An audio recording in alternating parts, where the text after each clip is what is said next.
162. Rorschach, fresh from the Valkyrie transport, paused on the gangway. He twitched his nose as if to dispel a faint irritation, then narrowed his cyan wolf eyes. The base was blindingly clean. The lemony tang of cheap disinfectant hung in the air, and the metal floor gleamed as though it had been polished to a mirror. The underground complex was vast, too vast for any ventilation system to keep dust entirely at bay. Iron Man David had designed the ducts carefully, but dust still settled in the seldom-used corridors. David mostly maintained the main halls and passageways everyone used. The rest of the base usually bore a thin coat of neglect. The rise of automatic servo robots had helped, but they were busy with other daily tasks and only had time for occasional cleaning. "David, what has our tech priest Rorschach done now?" Rorschach asked, standing ramrod straight without looking back. Iron Man David shook its metal head, blue lights flickering in its optical sensors. It casually handed a data hard drive to Bucky, who accepted it with a resigned expression. "My lord, I haven't been monitoring the whole base. You should ask him directly." "Fine." Rorschach nodded once and drove the Terminator armor toward the main hall. Minutes later, he arrived at the spotless lobby. Before he could speak, a line of automatic servo robots formed and halted, their mechanical tentacles extending in unison. Rorschach, the floating servo skull that ran the anti-grav engine, bounded forward on its repulsors, brandishing two mechanical pincers. Its eye sockets pulsed a bright red as it called out, voice ringing with exaggerated cheer. "Congratulations, Lord Primarch, on your triumphant return." "Rorschach, what did you do this time?" Rorschach said, narrowing his eyes as he watched every small motion. The servo skull bobbed in midair, its mechanical jaw clacking in what passed for delight. "I couldn't keep it from my original body. Our foundry shop can produce small-scale, mass-produced plastic steel and ceramic steel parts now. Congratulations." "That's not what I wanted to hear." Rorschach's face stayed flat. He moved through the line of robots and climbed onto the disassembly platform where the Terminator armor was being taken apart. He motioned for Rorschach to come closer. Rorschach's voice pitched higher, eager. "Well, Lord Primarch, what else would you like to know? The laser weapon line only built a prototype. Mass production is still a way off." Servo arms reached in and began stripping the armor's heavy plates. Thick panels thunked into bins. The armored skeleton was exposed. Rorschach watched impassively as the machines worked. "Rorschach, confess everything, and I'll be lenient." The servo skull hesitated, then carefully floated alongside Rorschach and answered with a cautious tone. "I made a small modification to the automatic servo robots, increased their number." "How many more?" Rorschach asked, the barest hint of a smile showing his teeth. 100? Rorschach's red lights flashed brighter, indignant. "Do you take me for a fool? Be specific," Rorschach bobbed nervously. 500. "How many exactly? You have one chance." "Lord Primarch, I was wrong. I built more than 1,000 of them. And I fitted large-caliber firearms that fire physical rounds." The servo pincers trembled. Its voice was small with panic. Rorschach exhaled slowly, watching the skull through half-lidded eyes. "You've balanced merit with risk," he said finally. "I won't punish you this time. Go retrieve the technological data Iron Man David has acquired, and your days off are revoked." "God of all opportunities, thank you, Lord Primarch, for your magnanimity." Rorschach bobbed gratefully, then engaged its anti-grav drive and shot down the corridor. Rorschach watched the servo skull's retreating shape for a moment, thoughtful. He lifted a dust sheet from a hoverbike on the opposite platform and crouched to examine it. Rorschach hadn't touched this one. He rose and walked to the weapons rack, picking up a prototype logging gun Rorschach had deliberately placed to draw notice. He ran his hand over the cold, thick plastic steel barrel and murmured, "I must have overthought it. The tech priest is more obedient than I expected." Rorschach left the equipment room and made his way to the private lounge. Water crashed over him in the shower, washing away the stiffness and the last threads of fatigue. The Terminator armor granted him unmatched protection and strength, but it offered little in the way of comfort. Rorschach's knockoff fittings still needed refinement. With wet hair and the faint chemical tang of the suit's rubber undershell, he climbed onto the metal bed and let himself rest. He closed his eyes to chase away the scattered, divergent thoughts. When he woke more than 8 hours later, he lay staring at the glinting metal ceiling for a moment before sitting up and crossing his legs. He inhaled deeply, brought up the simulator menu, and after a long pause, selected a run. It had been a long time since his last simulation. He closed his eyes, steadied his breath, and activated it. The Emperor's Blessing. 163. Holy Black Frenzy. The Emperor's Champion of the Black Templars. Simulation starting. Current identity Space Wolf Bloodclaw Subspace. Please choose your identity first. If you refuse, you will descend immediately. Identity selection has been refused. You have descended into the Warhammer universe. Time. Location unknown. You have descended aboard a Queen of Glory class battleship named Eternal Expedition. You come to in a vast, ancient sanctum dressed like a monastic chapel. Around you, the light is dim, and the air smells faintly of incense and machine oil. You are wearing only a pair of linen shorts. Towering figures in two-tone power armor, white pauldrons bearing black crosses, jet black carapace, white battle robbing, encircle you. They stand motionless like statues hewn from obsidian. By the Emperor's blessing, our battle brother has descended. The championship ceremony will begin immediately. A tall Astartes in a white cloak raises a power scepter. The miniature skull ornament on its pommel clicks softly. From the darker alcoves, servitor monks shuffle forward in slow, ritual steps, the clank of their joints echoing. In their hands, they carry gleaming sections of power armor. Around you, the chapter's priest brothers open their arms and intone prayers, each voice a resonant baritone. Fragrant holy oils are splashed, and droplets bead on your plasteel interface. The servitor monks set to work with solemn, practiced motions. Piece by piece, they fit the black metal shells to your limbs, locking and lacing as if the armor were a sacrament. When the last skull-decorated plate slides home, the power pack at your shoulders gives a low, contented hum. You recognize them. The black crosses on white pauldrons mean only one thing: the Black Templars. You let your arms rise as the armor's interfaces accept the servitor's calibrations, feeling strength and weight settle over you. A two-handed greatsword, holy black, stands proffered by the cloaked figure. He takes a step forward, solemn as a sermon, and asks aloud in booming cadence, "Battle brother, what do you fight for?" You draw a breath that tastes of oil and incense, and answer steady and sure, "For humanity." He presses on, voice rising, "Battle brother, what do you fight for?" "For the Black Templars." You lift your chin. The words come without hesitation. The tall figure hesitates, then with ceremonious gravity hands you the black greatsword. You take it, feel its cold enormity in your armored grip, and raise it high. The sanctum responds as one. "For the Emperor," you roar, a sound that cracks like thunder in the vaulted chamber. The white-cloaked Astartes slams his gauntleted fist into the air. Around the hall, a single, terrible roar goes up as the other brothers join, fists raised. It is a sound without pity, without regret, without fear. "Welcome to the Black Templars," the cloaked man proclaims. "The true Emperor's champion. I am Horadrim, librarian of the Black Templars."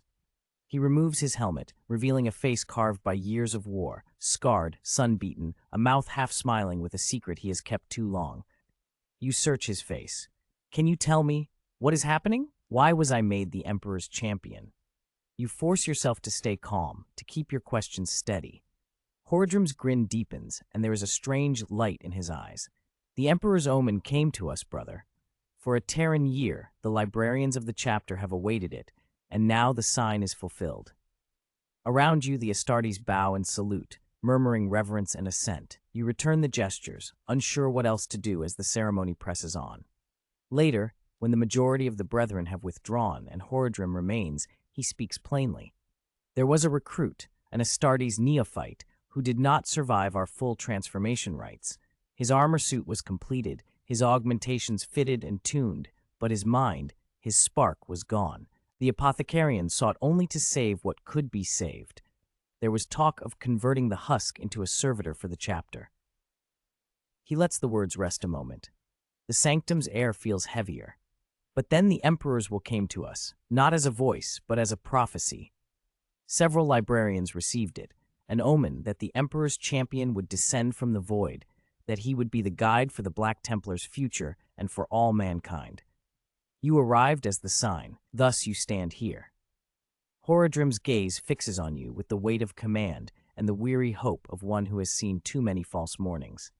Around you, the black-armored brethren kneel and chant anew, their voices stitching vow to vow. You look down at the greatsword in your hands, at the black sigils carved into its blade, at the armor that binds to bone and will. The truth settles like cold iron. You have been chosen, by prophecy, by fate, by the inscrutable designs of the Emperor, for something vast and not yet understood. Outside the sanctum, the Eternal Expedition's engines whisper through the hull. Inside, the chapter's chorus rises and falls, and the figure of Librarian Horadrim stands over you as if to bless and to bind you to a destiny you have not yet learned to name. 164. Holy Black Frenzy, the Emperor Champion of the Black Temple, Part 2. In the first week, the Chief Librarian Horadrim led you through the interior of the flagship of the Eternal Expedition so you could familiarize yourself with its layout. The Black Templars maintained fortress monasteries on every world they had conquered, but those bases mostly served as recruitment and rest stations. The brothers preferred to remain with the fleet, repairing and preparing for the next crusade.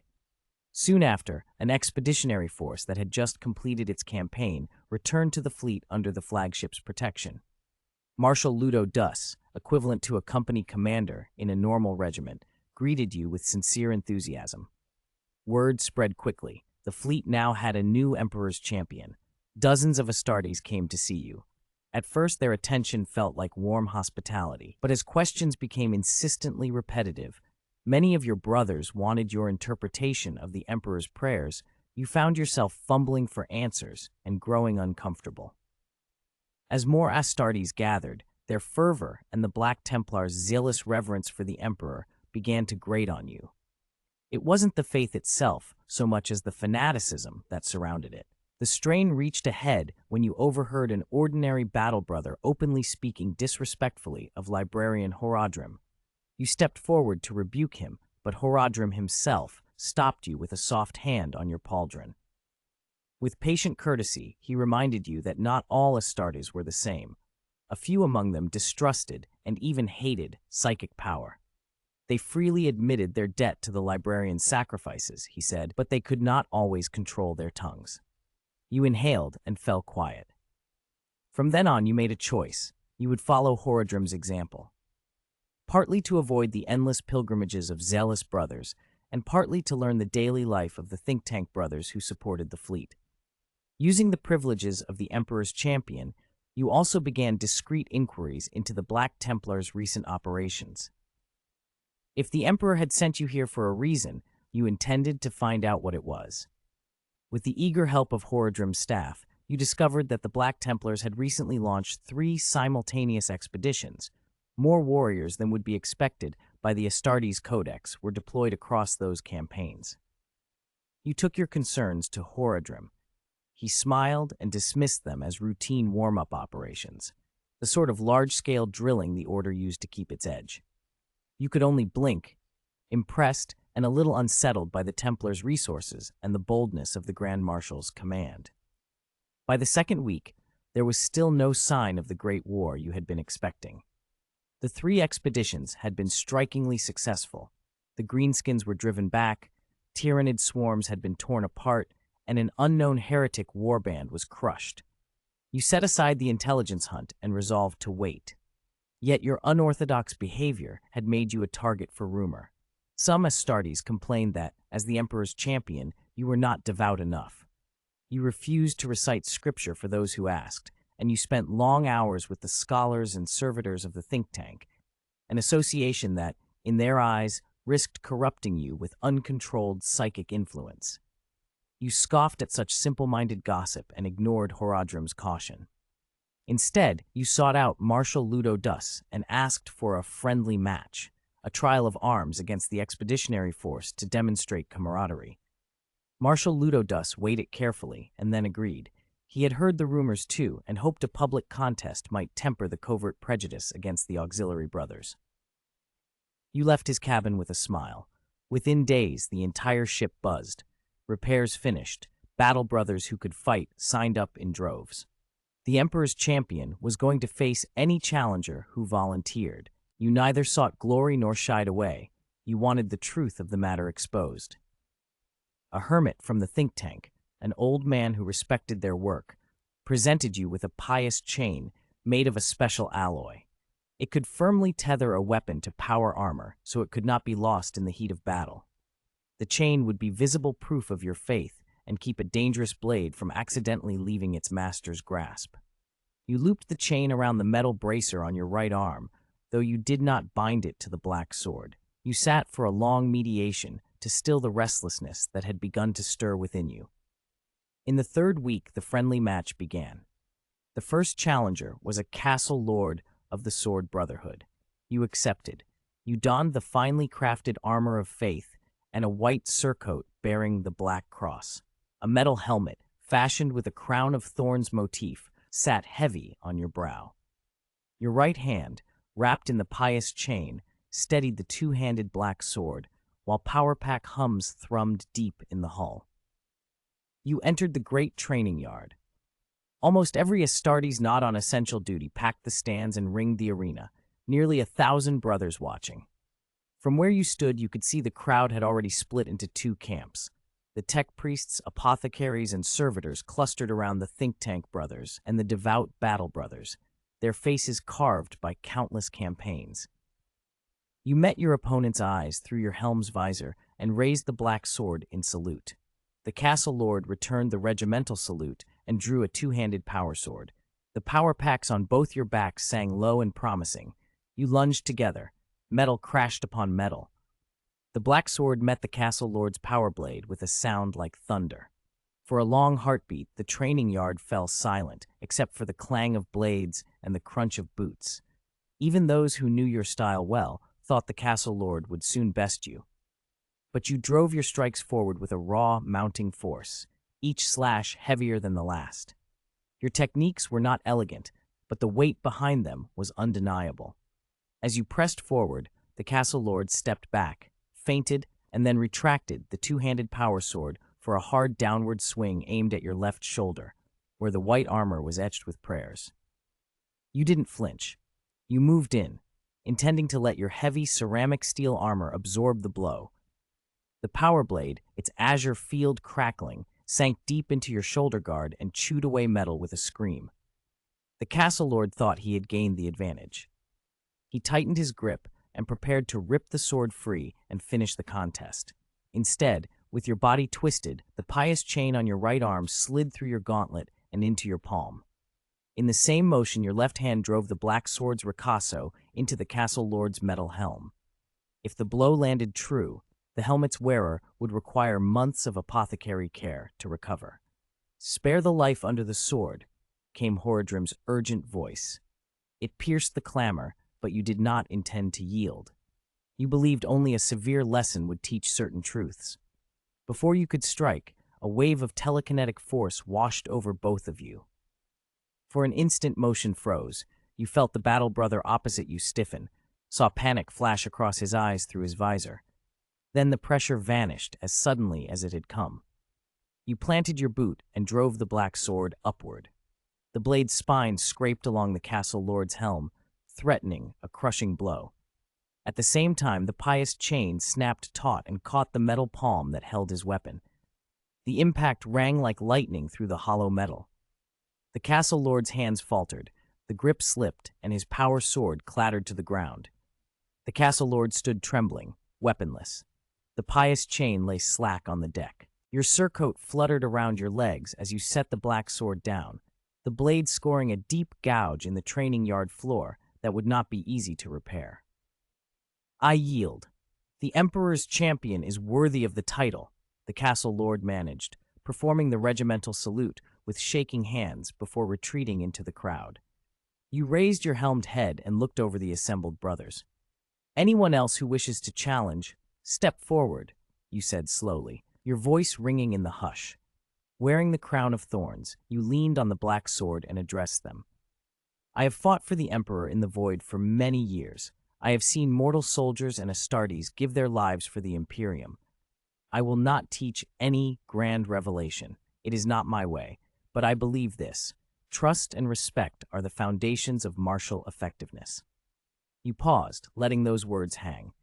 From this day forward, I will not tolerate any Astartes showing disrespect to the think tank brothers or other auxiliary personnel. That is the first doctrine I, the Emperor's champion, offer the Black Templars. If you resent it in your hearts, take up your weapons and challenge me. But before I fall, whoever dares to disobey will hold that disobedience under the tip of my sword. Digression. Thank you for your support. Thanks to DK Chinji for the 1,500-point reward, and to Time Engraved Together for the 5,000-point reward. You wrapped yourself in the pious chains, shouldered the black sword, and turned away. For a long moment, the Black Templars around you looked at one another in silence. Then, as if nothing had happened, life aboard the crusade resumed. The brothers trained, the servitors maintained the ship, and preparations for the next expedition went on. The only change was in the way many of the auxiliaries regarded you. There was a new, deferential respect in their faces. When you took the armor of faith in for repairs, the tech sergeants and the chapter priests fussed over it as if it were an artifact. The armor was restored swiftly and flawlessly, and they presented you with a gift they had contrived together, a bolt rifle blessed by the priesthood and fitted with a high-capacity drum. You accepted it without hesitation. Shortly after you returned to the base, Director Horadrim of the think tank came by with another offering. He unwrapped an old iron halo, an ancient anti-ballistic device. As the Emperor's champion, he said, you should no longer fear the long shots. You hesitated for a beat at receiving such a visible token, but accepted the brother's kindness. It was wiser to be protected. In the fourth week, a message from a wandering trader who had long cooperated with the Black Templars caught your attention. A rebellion, clearly tied to psychic phenomena, had erupted on an unnamed world in the Calixis sector of the Hazy Star region. Expeditionary Marshal Ludo Dus, still overseeing refits, had obtained permission from the Grand Marshal to send a crusade to quell it. A Crusader strike team would be deployed to the planet.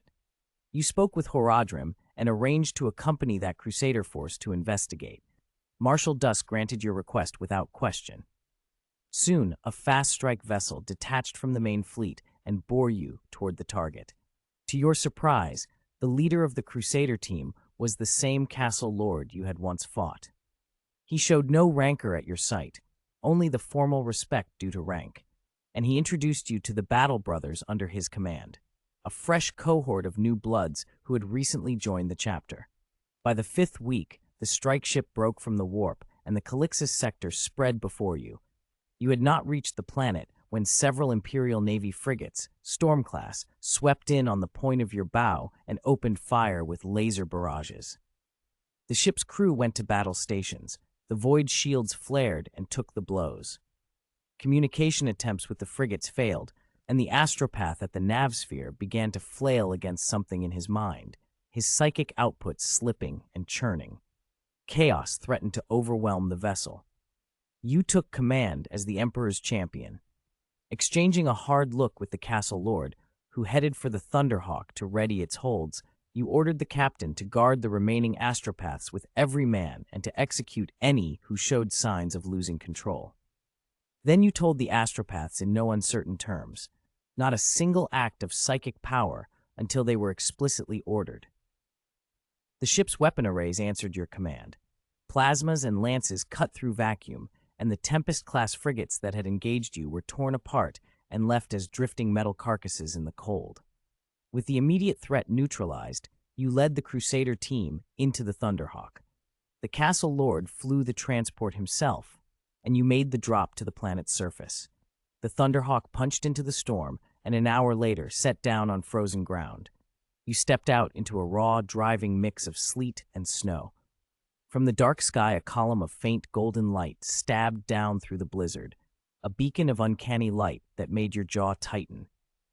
You had always assumed the tales about the Emperor's champion being able to single out high-value targets came from chapter intelligence and a practiced eye. You had never imagined the truth could be so blunt and literal. The pillar of light made the target obvious. You turned to the castle lord and spoke through the wind. If the astropath used his powers and then lost control, it means the warp is churning near the surface. We have to find and behead this psyker. If we don't, the entire world could be lost. The castle lord's face went hard. He bore a hatred for psychers so deep it looked carved into his features. Without hesitation, he told you the Crusader team would make the opportunity, if need be, at the cost of every last brother. You nodded and accepted his resolve.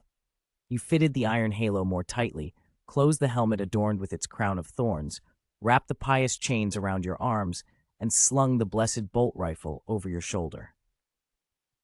The Crusader team fell in behind you and the castle lord as you pushed into the storm. As you closed the distance, the blizzard's bite intensified. You thought of Horadrim's briefing. Psychic activity can chill the ambient temperature. The freezing wind was not mere weather. It was a phenomenon born of will and warp power. Ahead, shapes moved through the white. A mass of troops and civilians stumbled into view.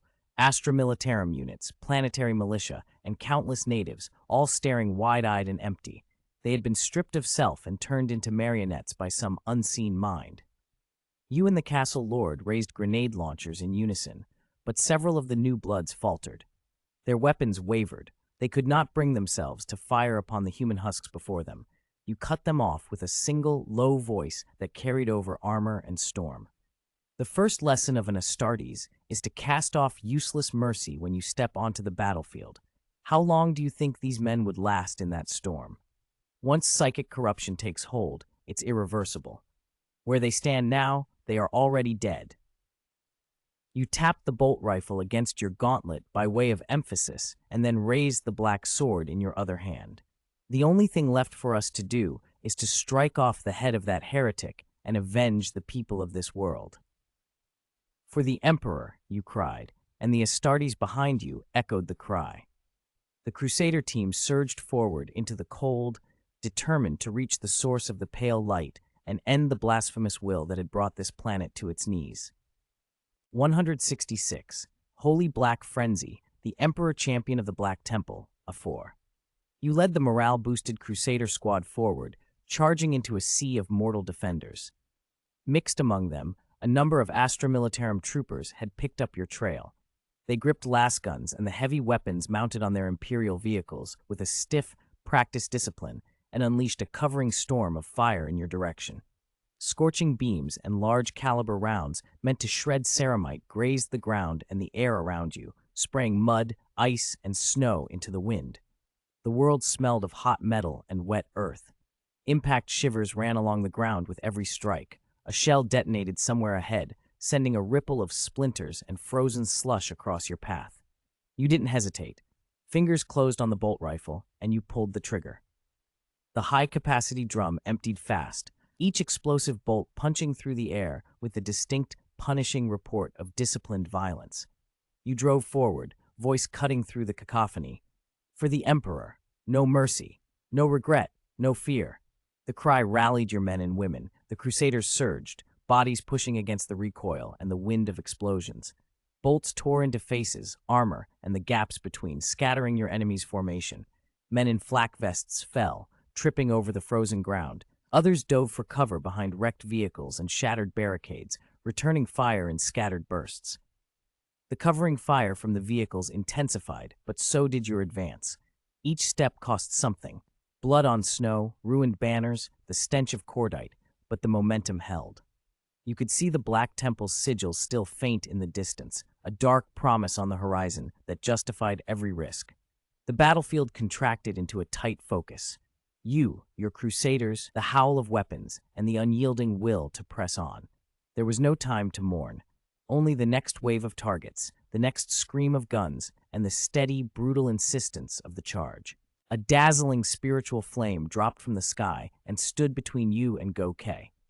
The pitch-black edge of the black sword sliced through the psychic fire without a scratch, its point aiming for the thin body before you. But another surge of psychic power erupted out of nowhere and halted the black sword in midair. The chains of piety that bound it creaked under the strain and threatened to snap. "Ha ha!" the heretic psyker sneered, fire and telekinesis crackling around him. His voice was full of contempt, as if he enjoyed your miscalculation. You didn't answer. You bent, gripped the chainsword, and brought it to life, the saw teeth howling. Your magnetic boots found purchase on the backs of the mortal puppets that swarmed forward. Using them as a fulcrum, you launched yourself up, clearing the whirling chimera with a single brutal leap. Think tank director Horadrim had once told you that the best way to fight a psyker was to distract him. You used the chainsword's many spinning blades to do just that. You fell like a hammer. The roaring maul of metal drove into the psykers unable to dodge form. A high, tearing howl ripped the air. It split the dark clouds above, revealing the black, unfathomable void beyond. From the heretic's body came a tidal swell of spiritual energy, a pressure that threatened to burst from him. With the telekinetic restraint gone, the black sword dropped free. Its pitch-black blade drove clean through the thick armor of the chimera beneath you. Your metal armband, wrapped in chains of piety, shot forward. You seized the heretic's slender throat. Your armored fingers sank into flesh. With your other hand, you drove the chainsword down, planting both hands and every ounce of your will into the motion. You roared. You ripped out his head and a great length of white, bloody spine. The chainsword chewed the body into two screaming halves. Hot, rank blood sprayed across your armor of faith and traced oily rivulets down its plates. For a heartbeat, you let your guard drop. That one instant was enough. The psychic tide that had been building in the heretic all his life broke loose as his life went out. The psychic energy exploded outward like a dam giving way. It wrapped around you in a chaotic maelstrom. Even the bulk of your power armor could not hold you steady. It flung you backward through the air. The chimera under you dissolved into twisted metal under the onslaught. The chainsword in your hand warped into a twisted scrap. For a moment, only the black sword, still bound by the piety chains, remained whole, spinning and flying with your armor-clad form. The psychic surge raced outward across the battlefield. Tanks and transports were overturned. A dozen Empire vehicles flipped and burned. Flesh and blood mortals burst into blood mist and were gone in a blink. You floated, suspended, between snow and sky, the severed head and spinal section clutched in your grip.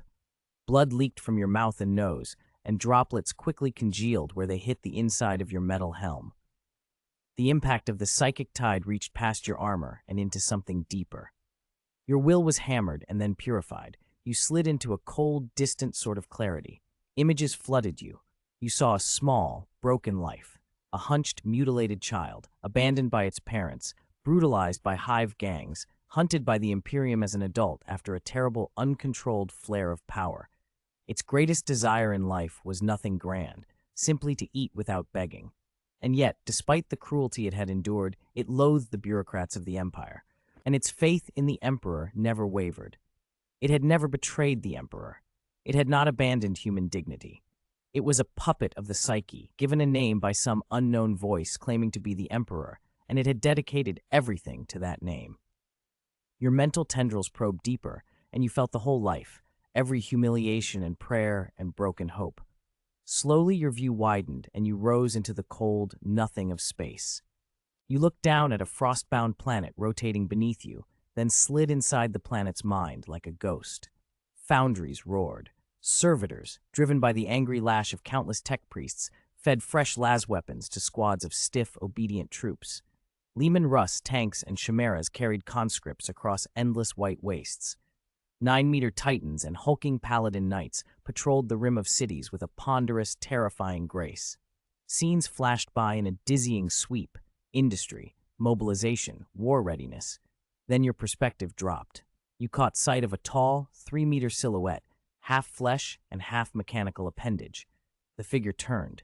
A mutant psyker, with a dark eye-like growth in the center of his forehead, fixed on you and screamed, "You are a running dog who betrayed humanity. A puppet of the false emperor. Get out of here." With that single motion, he tore at reality itself. Space buckled. A subspace rift opened, and a raw psychic tide shot from his body. Your mental tendrils, reaching too far, were struck and wiped out in an instant. You snapped awake. You hit the snow with a bone-deep thud, rolled, and hauled yourself upright. You dropped the bloody head and spine and threw aside the shattered crown of thorns helm.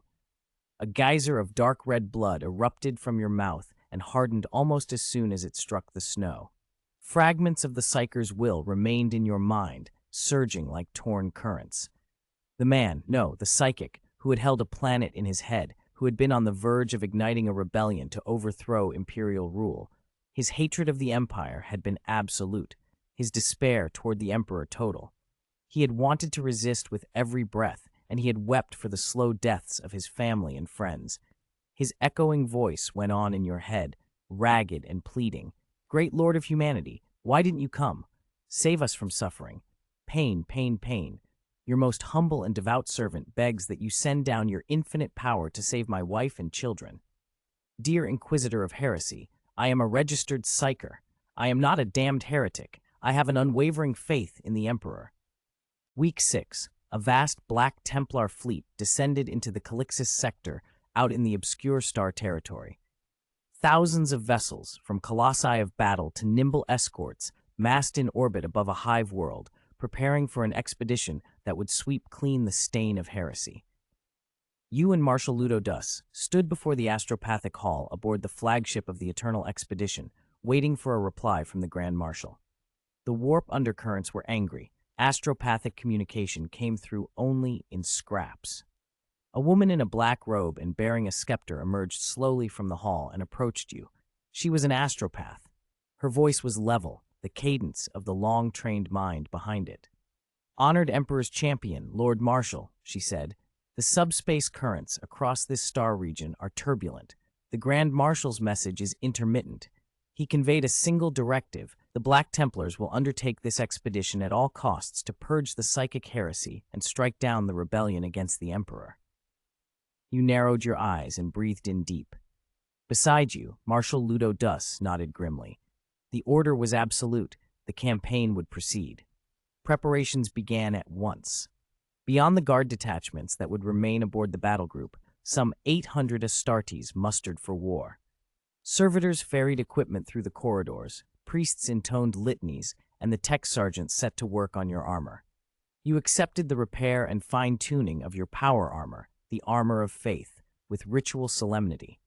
A team of priests, led by the hermit, washed the joints with sacred oils and intoned prayers that clung to the ceramite like static. Purity seals were affixed to each plate.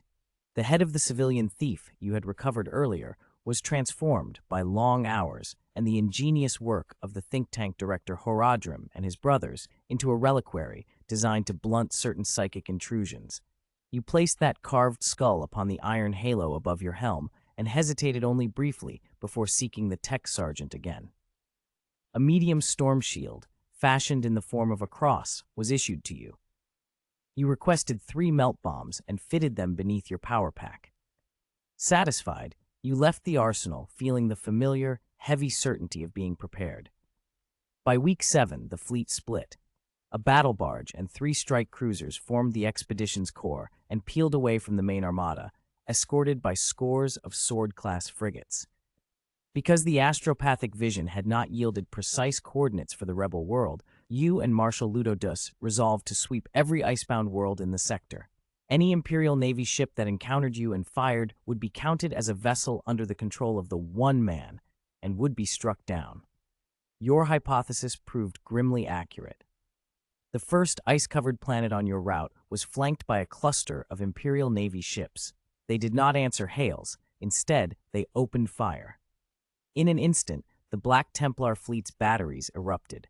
Laser arrays and plasma macro cannons spat fire, and a single, crushing salvo tore through void shields and shattered most of the enemy flotilla. Assault boats punched free of the strike cruiser and fell toward the crippled Navy ships. There was no time to reach the shutdown platform. The short, savage fight in the black was over before you could muscle into the airlock. Boarding reports later confirmed the horror of it. The crews had not been traitors by will, but by domination. Astropaths and navigators aboard those ships had gone out of control, their minds seized and used as conduits. That, Horadrim concluded, explained how the one man had been able to remote command entire elements of the Imperial Navy. A psyker under the one man's thrall became an amplifier for the antagonist's psionic power. To prevent that amplification from spreading to the psykers embedded within the battle group, Marshal Ludo Dus made the ruthless decision to bombard the planet. 3 strike cruisers took position and pummeled the surface until continents smoked. Then a torrent of drop pods, roaring and black as comets, slammed into the scorched ground and disgorged the Black Templars. You were the first to set boot upon that frozen soil. There were no sky-reaching pillars of golden light, no last defiant shrieks. Whatever psychic anchors the heretics had maintained were gone. The orbital bombardment had annihilated the corrupted astropaths and navigators who had kept the planet under sway. Templar squads swept through the settlements, cleansing and executing where necessary, and soon the world was secured. Week 8 saw the fleet press on. 13 worlds that had fallen under psychic domination were wrested back for the Emperor. You personally secured 10 psychic puppet heads, the reigning civilian thief, psychers, dragging them into custody one by one. Yet each victory carried its own price. When a heretic psyker died, the psychic tide that had girded them often smashed outward like a storm, and whole ecosystems teetered on the edge of annihilation. The loss was sometimes planetary in scale. There was no easy remedy for that fallout. 3 hive worlds, naturally sealed under ice, had suffered orbital strikes because a planetary governor had misread the situation. You used the pretext of time and logistics to stay further bombardment, for now. Then Horadrim, the think tank director, reached you with fresh news. A new set of coordinates had come through his weavings. The next objective was a marginal world called Cacodomans. Its population was largely the Astra Militarum's border defense detachment. Ancient logs and cross-references confirmed what Horadrim suspected. Cacodomans harbored the rebel whose power rivaled the worst you had yet seen, a figure the astropaths had called the Dictator. Just as Marshal Ludo Deuce prepared to give the order to strike, you objected. Listen, you told him. When the lesser heretic psychers die, a psychic tide sweeps the planet and shreds its life.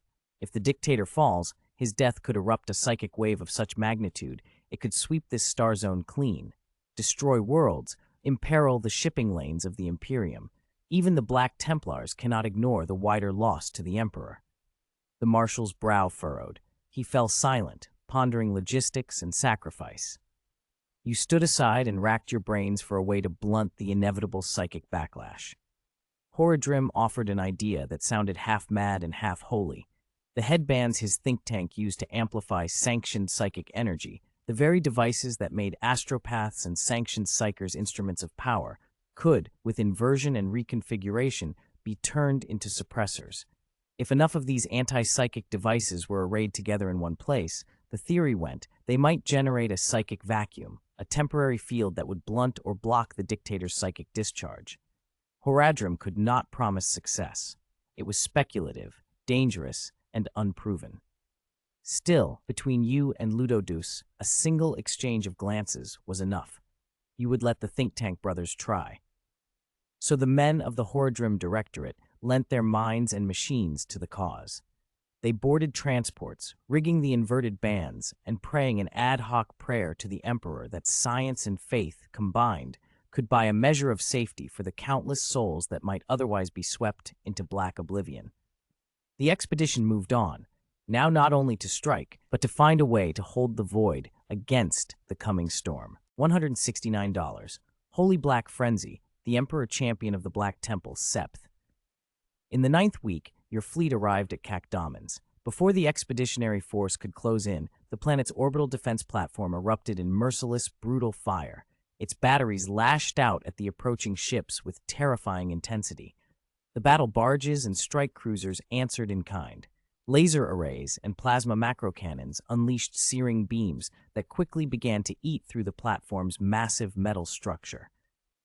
Sword-class frigates took the enemy's punishment and pressed forward, weaving between blasts and returning fire with concentrated plasma arrays. Metal fragments spun freely in the void, battered by the shuddering of the ship's shields. The 3 strike cruisers cut through the cold black and dropped into orbit, opening fire from above. Their orbital bombardment was relentless, firepower so ruthless it leveled swaths of the planet's surface, obliterating cities and surface installations. One drop pod after another, trailing fire, screamed through the atmosphere toward the ground. The 3 strike cruisers that had completed the orbital strike pulled back from Cacodoman's orbit and merged with the battle barges assigned to fleet defense, an intentional precaution. The flagship's command feared the powerful psychic reach of the dictator might seize control of the shipborne psychers and wreak worse havoc on the expedition if left unchecked. At the same time, several Sword-class frigates established orbit, opened their hangars, and launched Thunderhawk transports loaded with heavy armor. On the surface, your drop pod shook violently as it plummeted. You sat in the pod, wearing a metal helmet crowned with thorns. 10 of your think tank brothers, each clutching a bolt gun and a power scepter, were packed behind you. Your hands, wrapped in chains of piety, held a bolt rifle fitted with a high-capacity drum. There was a deafening lander roar and a red warning flare as the drop cabin ripped open. Cold wind and snow poured in. You kicked the hatch free and were the first to launch yourself out in your armor of faith. The think tank brothers followed in rapid succession. Through your helmet's eyepiece, you made out a Limon Rust tank that had tunneled through municipal ruins and was swinging its turret, and a Chimera troop carrier that had somehow survived the orbital bombardment. You keyed your Vox and fired a few rounds from the bolt rifle as you shouted orders. Has our Land Raider landed?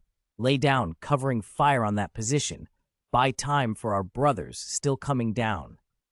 A Crusader Land Raider thundered out behind you. Its 12 storm bolters and twin assault guns on the roof detonated in a haze of tracer rounds and shattering impacts.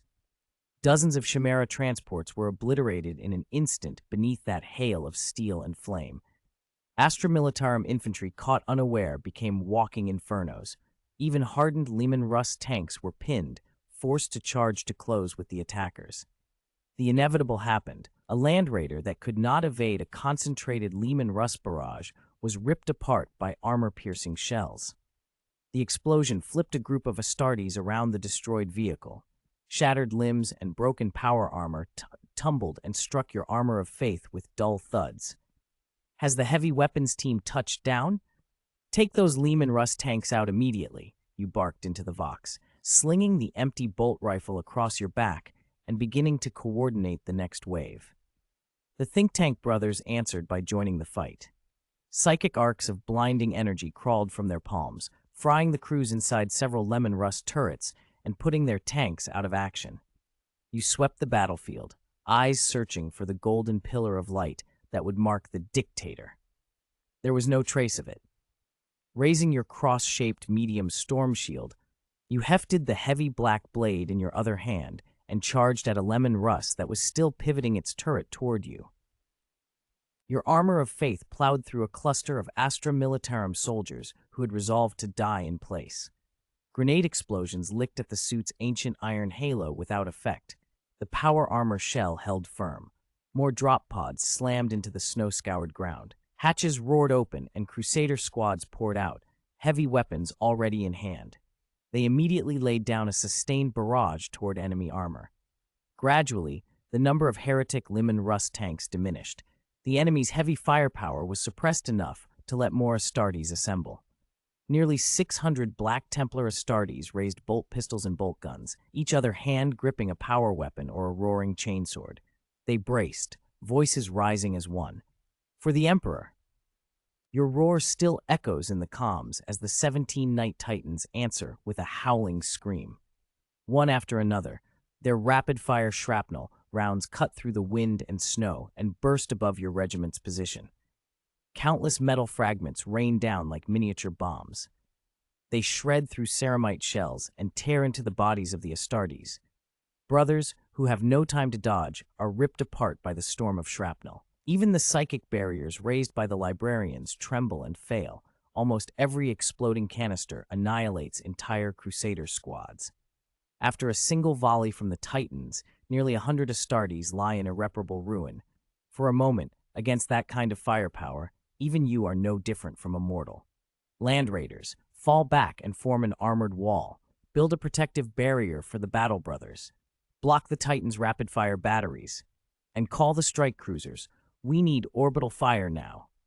You order, your voice steady in the channel. You raise the black blade and slash at the mortal puppets that swarm around you. You plant your storm shield and sprint toward where the Night Titans are focusing their fire. The Land Raiders respond. Guns swivel, tracks grind, and the vehicles crush piles of human bodies as they rush to the regiment's flank. They come together at the designated line, hulls linked tail to nose to form a dense armored wall, buying precious time for the fighting brothers. But the Titans do not pause.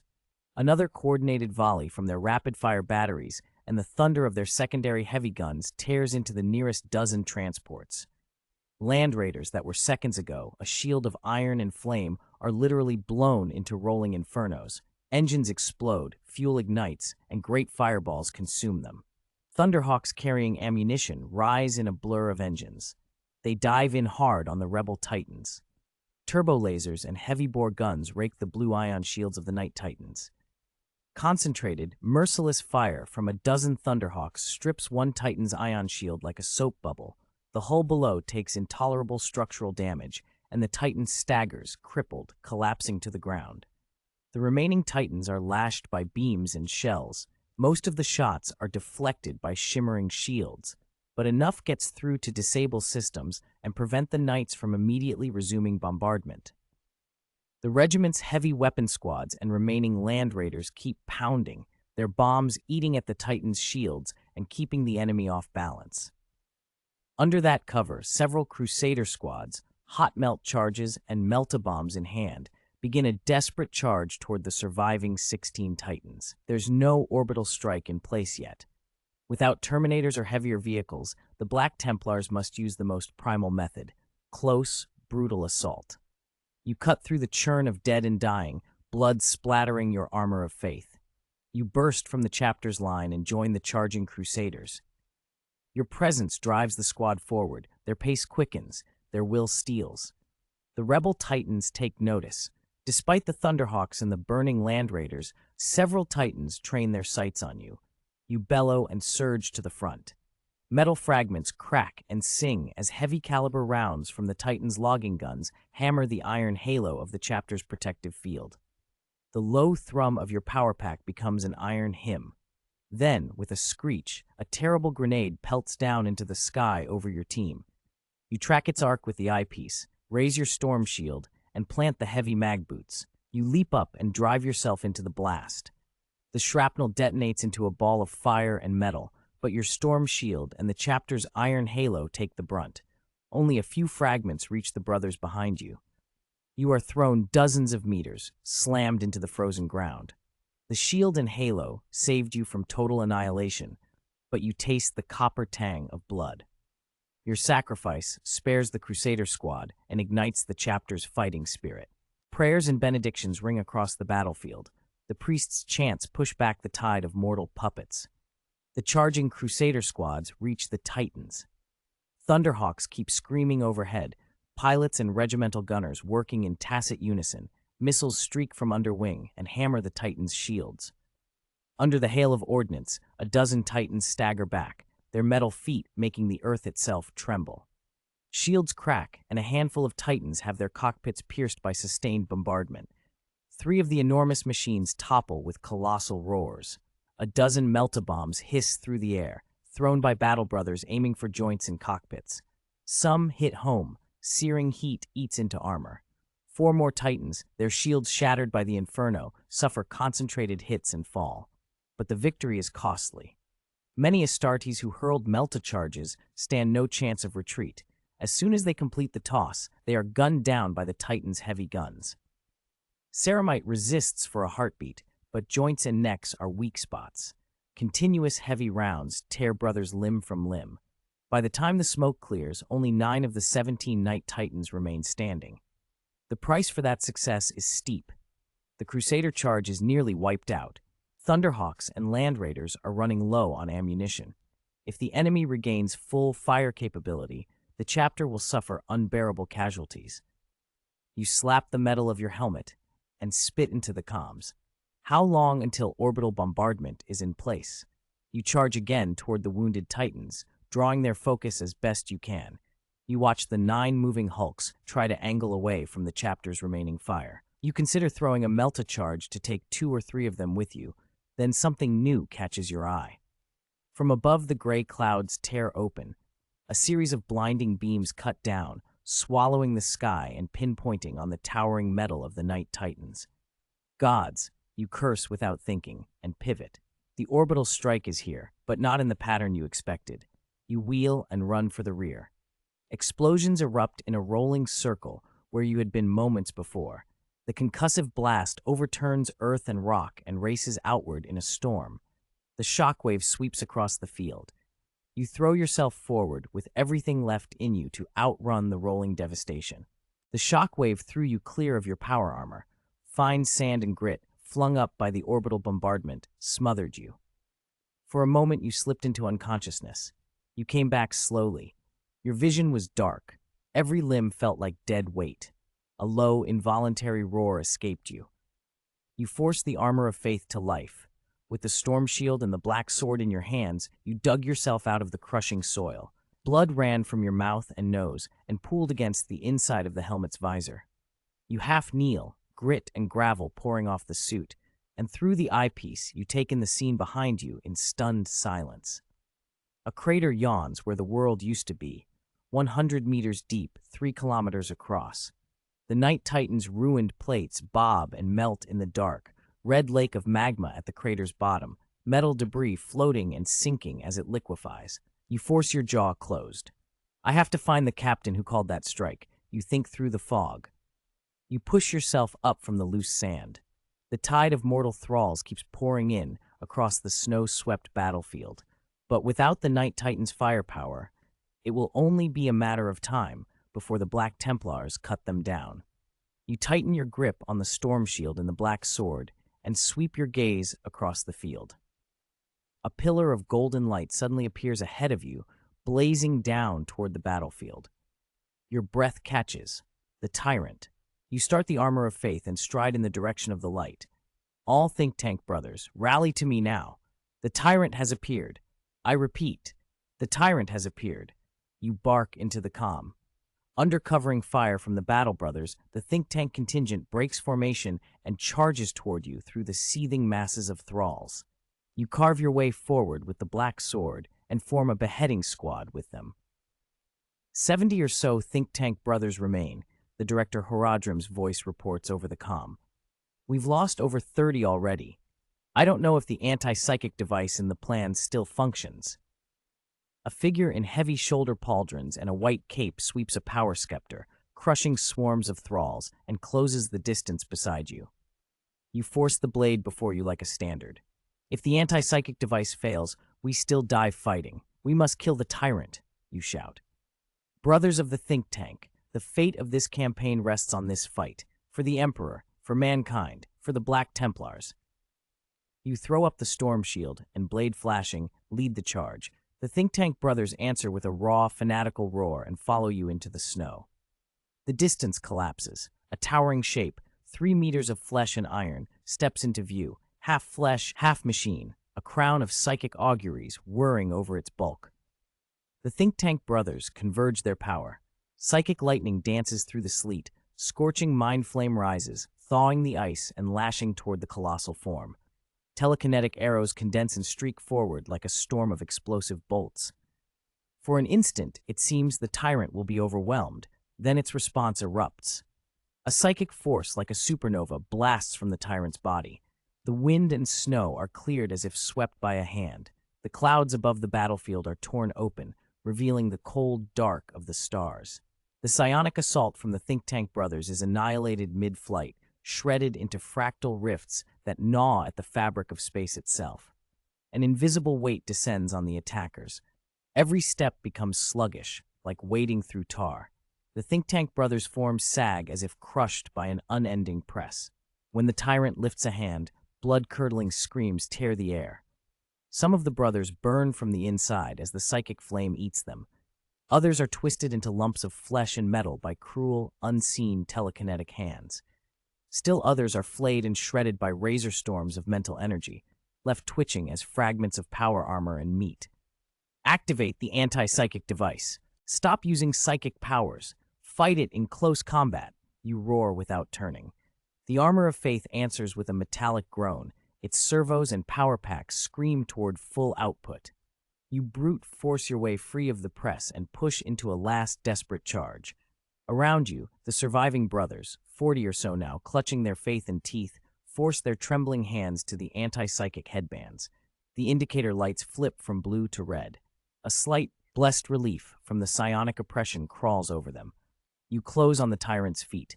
Its face, twisted and monstrous, curls into something like a contemptuous smile. It lifts the other arm, a mass of mechanics and spiked fingertips flexing. A spear of psychic lightning lashes out, almost as powerful as the previous torrent. You have no time to dodge. You jam the storm shield upward, banking everything on the iron halo's protective field. The lightning punches through. The halo falters as if a blade had slit it. The discharge hits you full on. You scream. The tyrant's psychic power eats into every inch of you. Flesh sizzles and melts under invisible heat. Nerve and sinew shriek. When the lightning fades, you do not fall. You will yourself to your feet, choked on pain, and fling away the storm shield.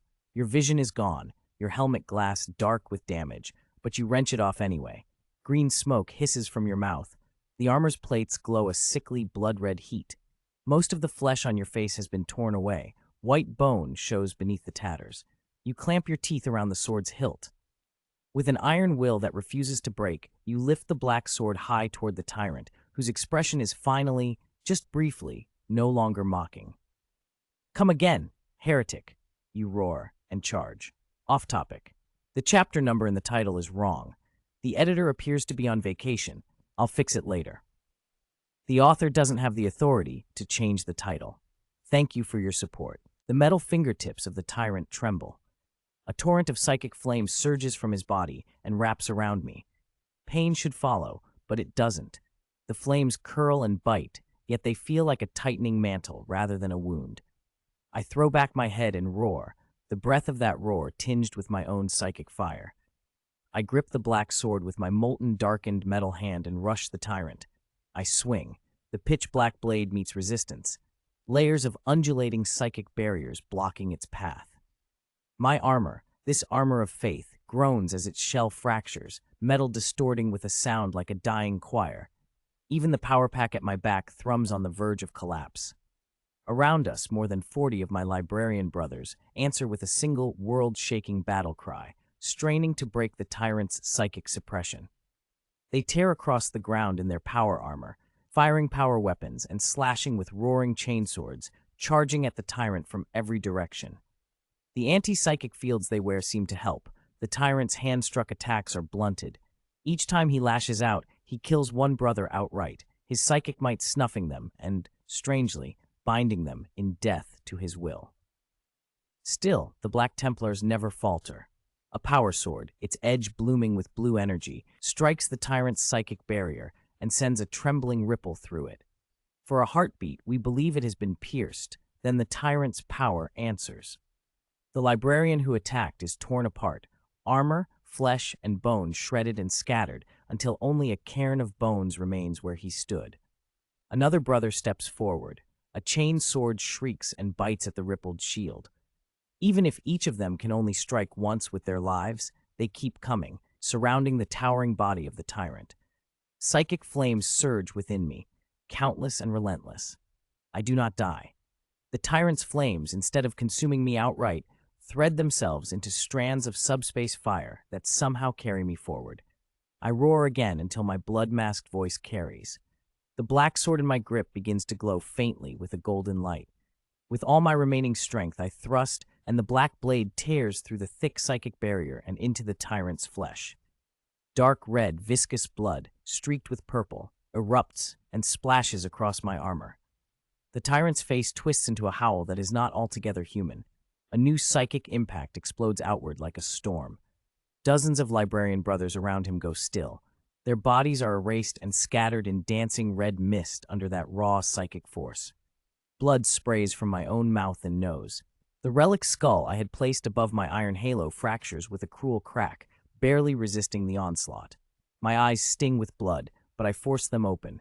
I push the black sword deeper. There is the rasp of metal against bone as a chain snaps out and coils tight around the tyrant's thick throat.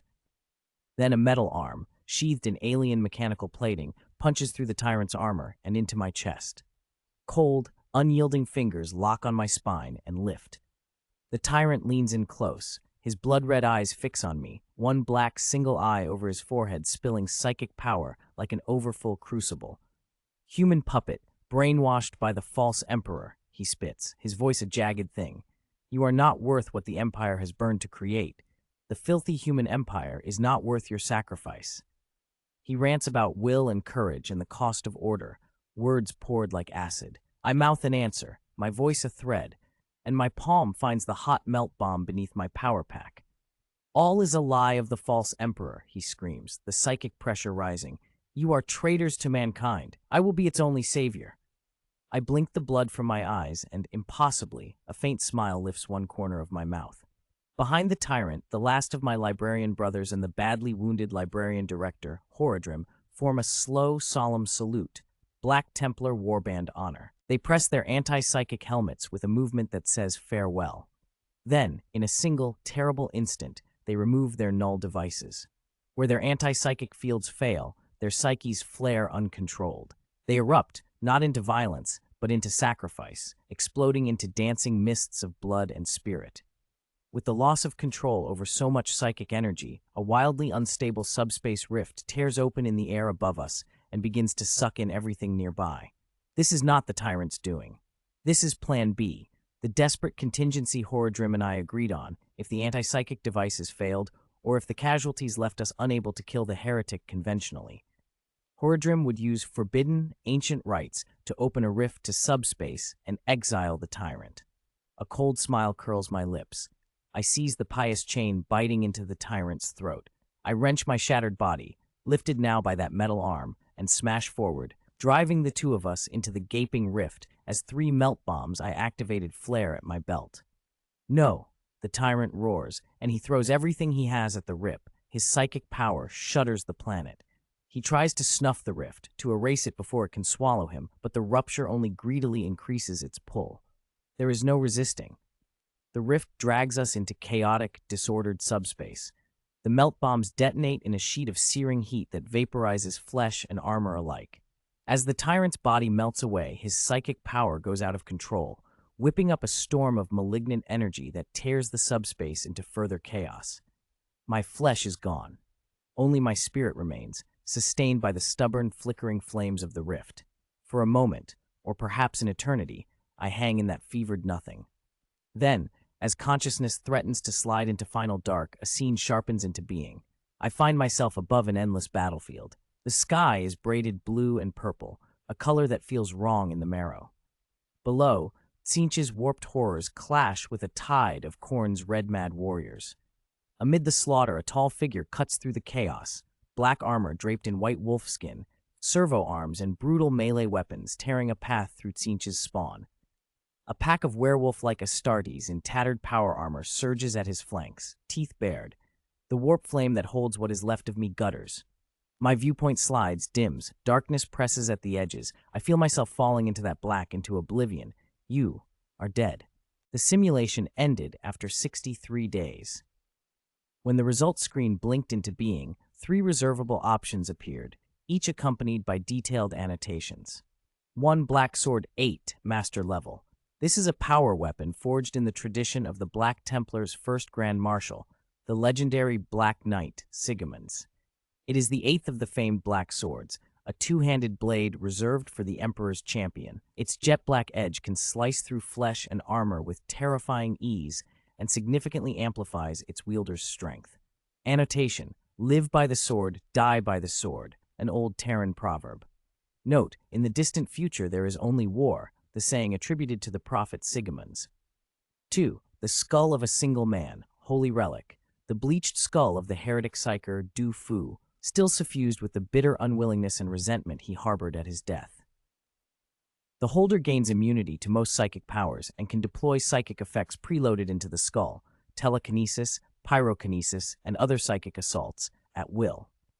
Warning: prolonged use opens the user to Du Fu's lingering hatred and pain. That resentment can grow into a searing loathing for the human empire and even for the heretic tribunal themselves. Annotation: hatred and pain are the only sources of psychic power. Du Fu. Number 3. Crusader Land Raider, prototype, sealed in a stasis field, a Crusader-class Land Raider adapted by the Black Templars' tech sergeants from the standard Land Raider blueprint.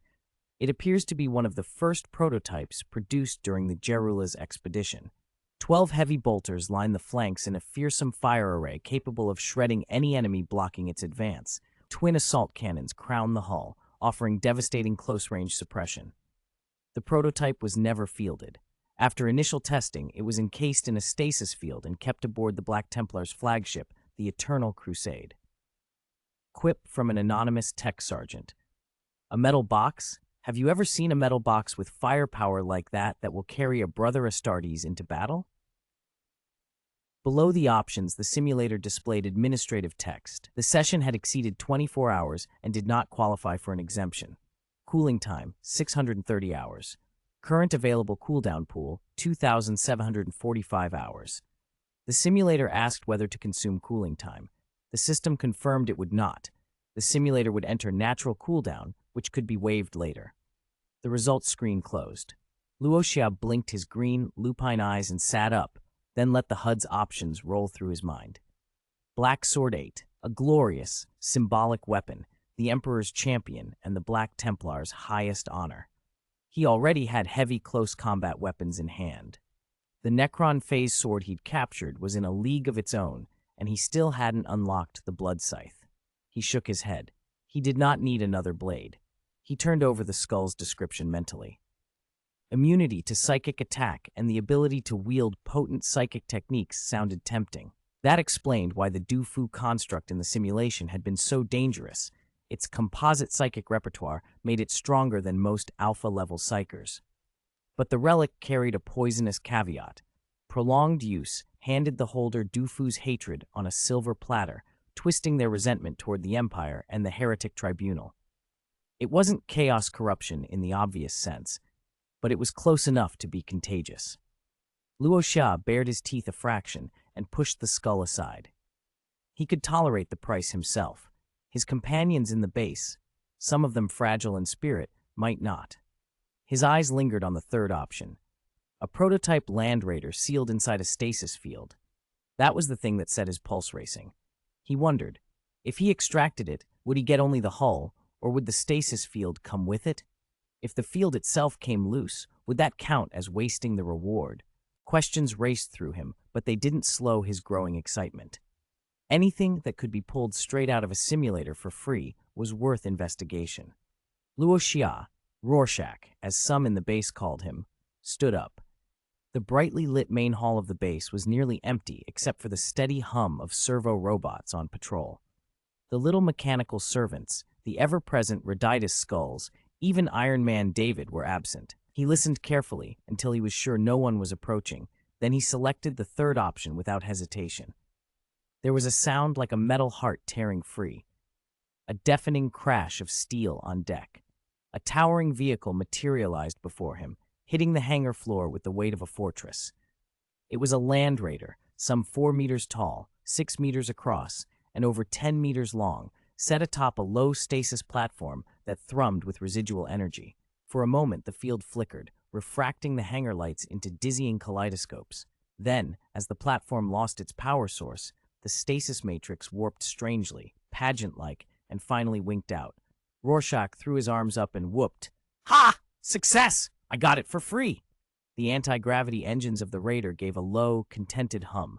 Alarms were unnecessary. Sound carried significance here. And within seconds, a team of servo skulls and maintenance drones burst through the access tunnel, led by a familiar, ornate servo skull, Roditus. The little mechanical skull danced through the air, clamps extended, eyes glowing, sobbing out metallic exclamations. Where did that sound come from? Ah, God of all machines! Land Raider! My dear Land Raider! Roditus crowed, then wheeled directly to the hull and pressed himself to the cold black armor as though in worship. A dozen tiny manipulators stroked the plating. Dear Primarch, is this the War Express sent by the Emperor? Are we to wage a great conquest? The machine's joy turned to suspicion in an instant. Roditus's oculars flared a sharp crimson, and its tone clipped. It fixed Rorschach with a gaze that could have been described as murderous if something without an operating system could murder. The servo skull searched for protocol violations. Rorschach's smile froze for a moment, but he did not back down. He let the religious fervor of the scene roll off him and played his part. "Raditus," he said, voice steady, "we must be patient. This land raider is only a small gift, a reward from the Emperor for your and the fleet's hard work over the past months." For a heartbeats-long moment, Raditus hesitated, computing. Then whatever subroutines kept its adoration for machinery lit back up. The skull bobbed ecstatically, and tiny lights danced across its casing. "Ah, O mighty Messiah, God of all machines, the Emperor still remembers me, his loyal servant." It sighed, the closest thing to contentment a servo skull could manage, and the maintenance drones swarmed the raider, chattering and running diagnostic protocols as though tending to a temple relic. Chapter 174, Daily Life at the Base. The servo skull Raditus had been buzzing around the Crusader Land Raider for half an hour, rattling off liturgies to the Emperor and the Omnissiah and mumbling Rorschach's prayers almost without pause. The constant clatter grated on Rorschach's nerves until he finally summoned Iron Man David. David's presence quieted the skull enough for them to stand together in the base hall beneath the bulky silhouette of the Land Raider and talk business. Rorschach peered down at the vehicle and asked Raditus bluntly if it could replicate the Crusader Land Raider perfectly. Raditus's ocular lenses flashed a furious red. The servo skull cycled through a moment of agitation before settling back into the measured, reverent tone of a tech priest. It hesitated, then answered honestly. There were no standard templates, it said. The Mars pattern adaptive thermal combustion engine alone was beyond a single tech priest's craft. Building such an engine wasn't merely a matter of materials, but of intricate methods and processes. And then there was the wetware, the machine soul, the thinker system that usually guided a Land Raider's systems. Mid-sentence, Raditus's mechanical pincers twitched, the anti-grav whine spiked, and the skull darted into the open hatch before either of them could react. It re-emerged a moment later, swearing in a high metallic rasp. There was no machine soul installed in this Land Raider, it announced, appalled. A vessel without a cogitator, a blasphemy against the machine god, a slap in the face to the Adeptus Mechanicus. If only the maker of such a thing were known. Rorschach cut it off. "It's a Black Templar's vehicle," he said flatly. Raditus's tone shifted into practiced obfuscation. The skull recovered quickly, offering what it could. Weapon systems, it said, were within its capabilities. The laser weapon production line was nearly complete. With adjustments, it could be adapted into an assembly line for heavy-caliber weapons and even ammunition.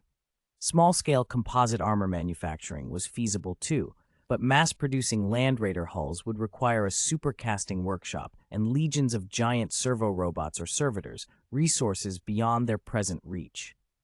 Rorschach let the idea of producing Land Raiders go for now. Later, Raditus rechecked the stasis field around the Land Raider and delivered better news. The field had failed only because the energy link had been severed. Restore power, and the stasis would behave as before. A thunderous clang answered that statement. Teams of automated servo robots, their mechanical tentacles clamping and straining, were already hauling the 75-ton Land Raider off the stasis platform. Raditus buzzed and darted, directing another contingent to pry the metal platform free. Iron Man David's chassis flexed, and he lumbered into the Land Raider's interior. His optic lights flicked blue as he scanned the vehicle's complex systems.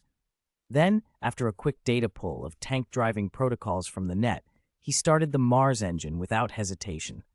The base hall filled with a deafening roar as the Skyhawk tracks turned.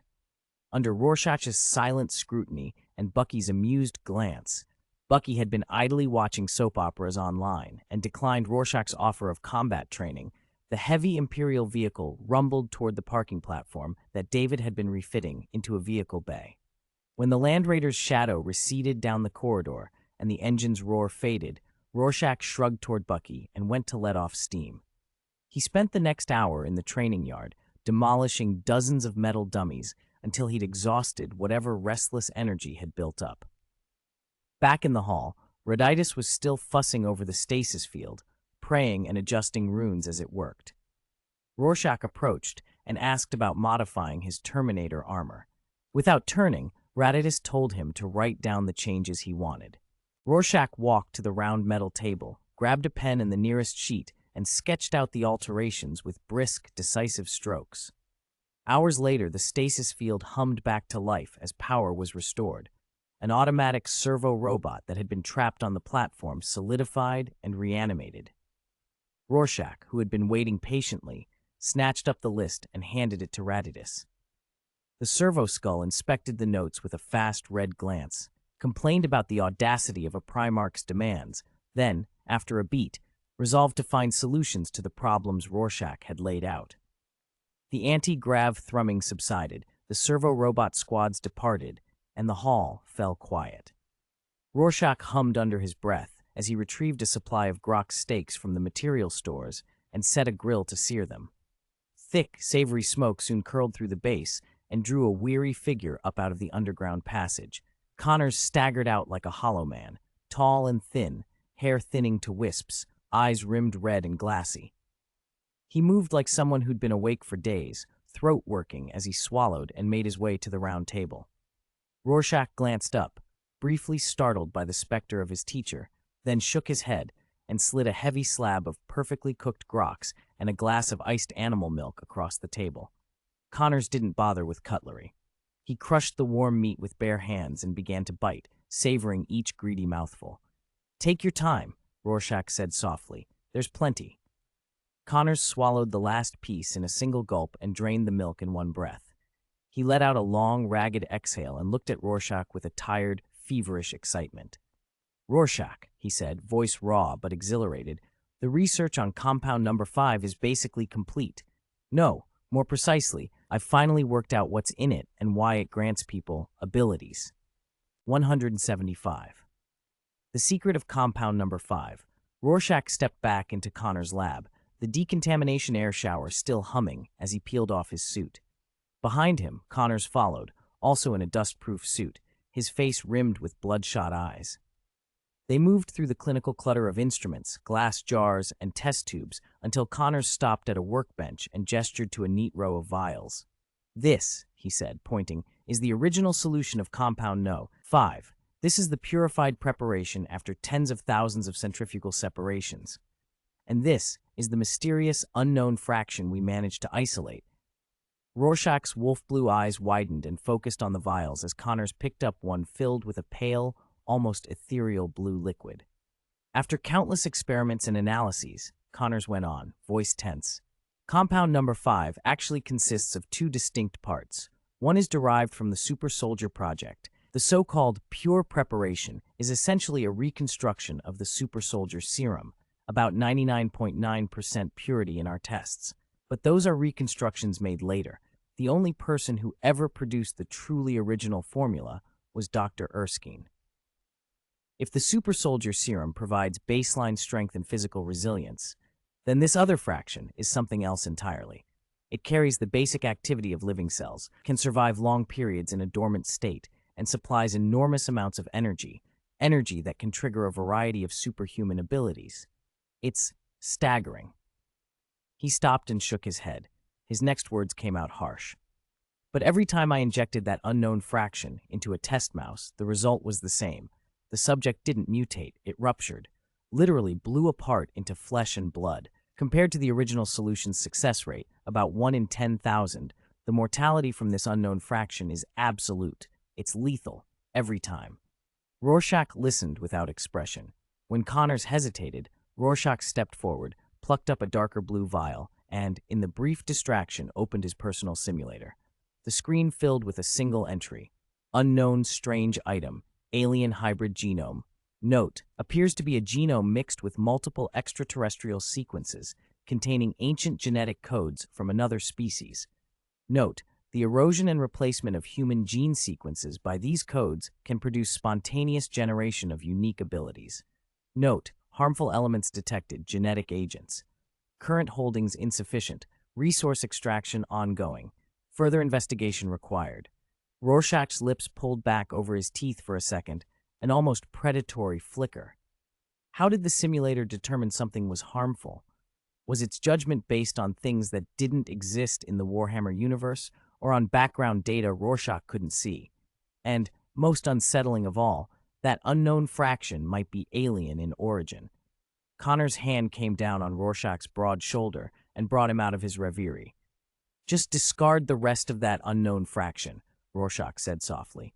"It's too dangerous to keep. The purified super soldier serum alone is more than enough for ordinary combat teams." Connors stared at him for a long moment, then sagged a little in relief. "You were right to be cautious," he admitted. "If Roxxon or anyone else is using alien genetics to augment humans, God help us, they don't understand what they're doing. That kind of contamination could poison the human gene pool. If they follow through, in a century, there might not be a pure human left." Rorschach set the vial down and told Connors to rest. Let him handle the follow-up research once he'd slept. Then Rorschach stepped out of the chilly lab and headed toward the base's main hall. For the next several weeks, Connors threw himself into work with a manic intensity. Iron Man, David, was busy renovating the vehicle bay.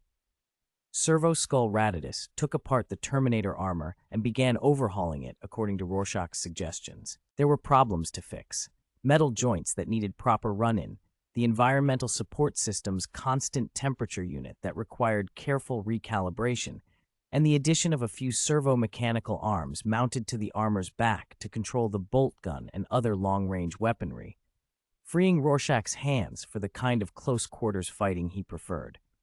Raditus didn't promise miracles, it only agreed to try. That suited Rorschach fine. The extra arms were a convenience, not a necessity.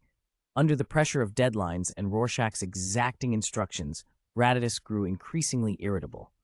When blocked by a problem, it would snatch the nearest automatic servo and roughly jack it apart until the idea came or the frustration eased. Its temper made the shop a constant chorus of clanks, curses, and the occasional robotic lament. Rorschach grew tired of the noise and the paperwork.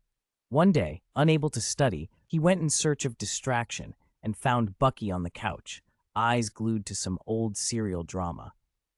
He dropped his books, sat down, and the two of them started training together instead, sparring, lifting, running drills until their bodies were as sharp as their minds. The lab could wait. For now, they would make sure they were ready for whatever came next. 176. Tony Stark, let me show you the way. The training ground was littered with shredded metal dummies. Bang, bang, bang. The dull thuds of bodies hitting steel echoed through the hall. Rorschach, swinging those thick arms with practiced ease, sent Bucky flying. The iron-hard fingertips left shallow claw marks on the mechanical arm Bucky wore. Mid-air, Bucky fought to reorient himself. He crashed down hard, his knees scraping the metal floor with a sickening little sound. He sat there breathing hard, sweat plastering his hair to his forehead, muscles trembling. Just as he was about to launch another attack, Rorschach glanced back and lifted a hand. "Bucky, pause for a minute," he said. "David needs to tell me something." Rorschach's voice was casual as he started toward the edge of the training ground. "This hour plus of sparring has drained you. Make sure you eat more Glock steaks to get your strength back. And if you want to try the canned ant bull from the supply room, talk to Radaitu. He builds a flamethrower and roasts it on full for hours before anyone eats it." He was halfway across the hall before he finished the sentence, smiling without looking back. At the edge of the training area, a 2-meter-tall suit of Iron Man armor, the David unit, stood waiting, silent and patient.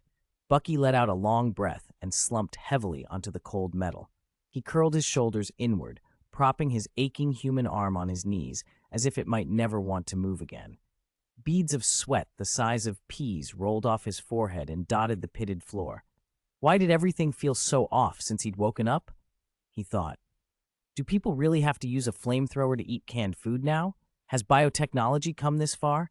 And Rorschach, his strength was ridiculous. He remembered Raditus once saying the captain's body wasn't fully developed yet. Sigh. Times change. Maybe this old man needed to sit down and watch more soap operas. He muttered to himself, half amused and half exhausted, while the corridor outside the training ground filled with the soft footfalls of armor. Rorschach walked up to the David suit and accepted the towel it offered, dabbing at his sweat. Then he asked, low and measured, "David, what is it?" The armored figure's metal head tilted, its blue optics flickering. 2 metal fingers rose in a measured gesture. "My lord," David said, voice mechanical but precise. Two matters. Rorschach listened as the Iron Man delivered the report. First, the fallout from the incident in Japan is fermenting. Thanks to the Ishida family's efforts, the remaining local Hydra operatives and those who escaped have been neutralized.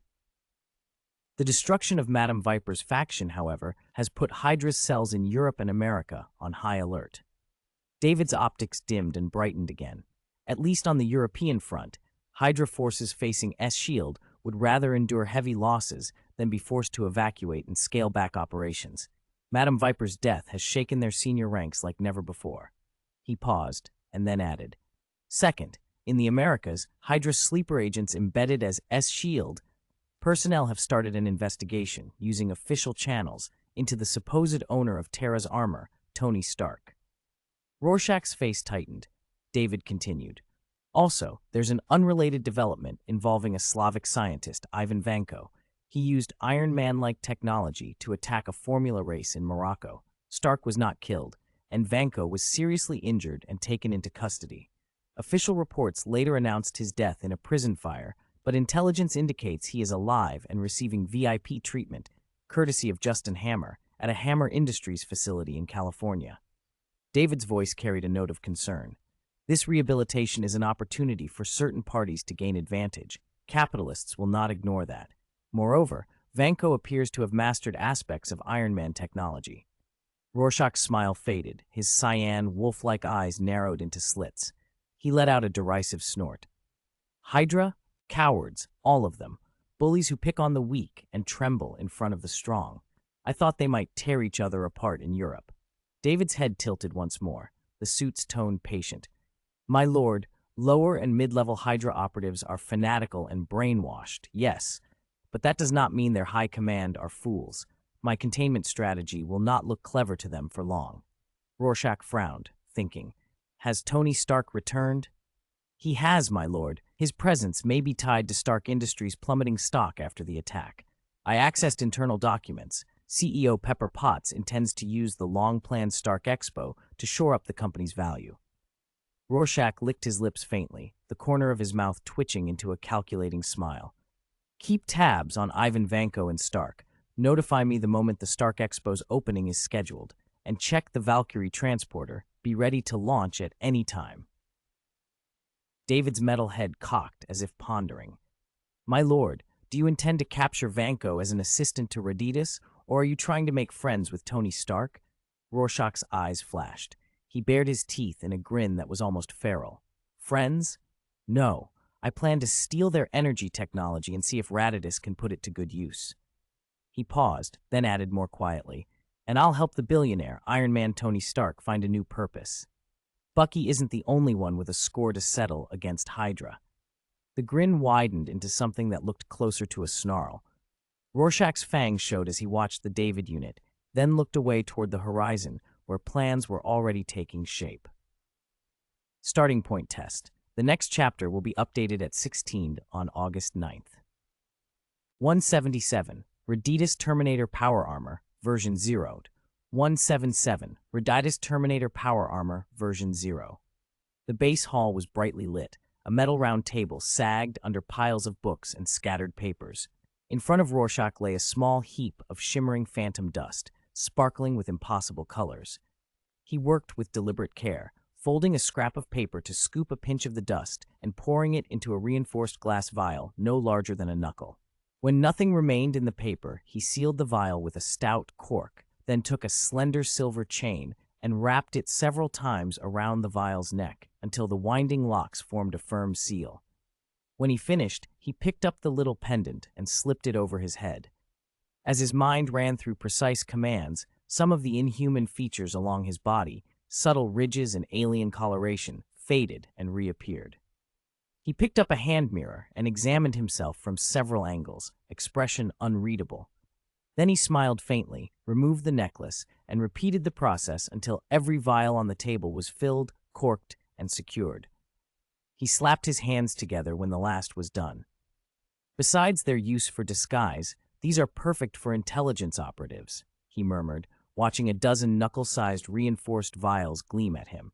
A soft whir cut through the quiet, the anti-gravity engine of a servo skull approaching. The little device hovered toward him, its bone-white cranial shell lit by a tired red glow. When it spoke, its voice was metallic and hoarse with long hours of work.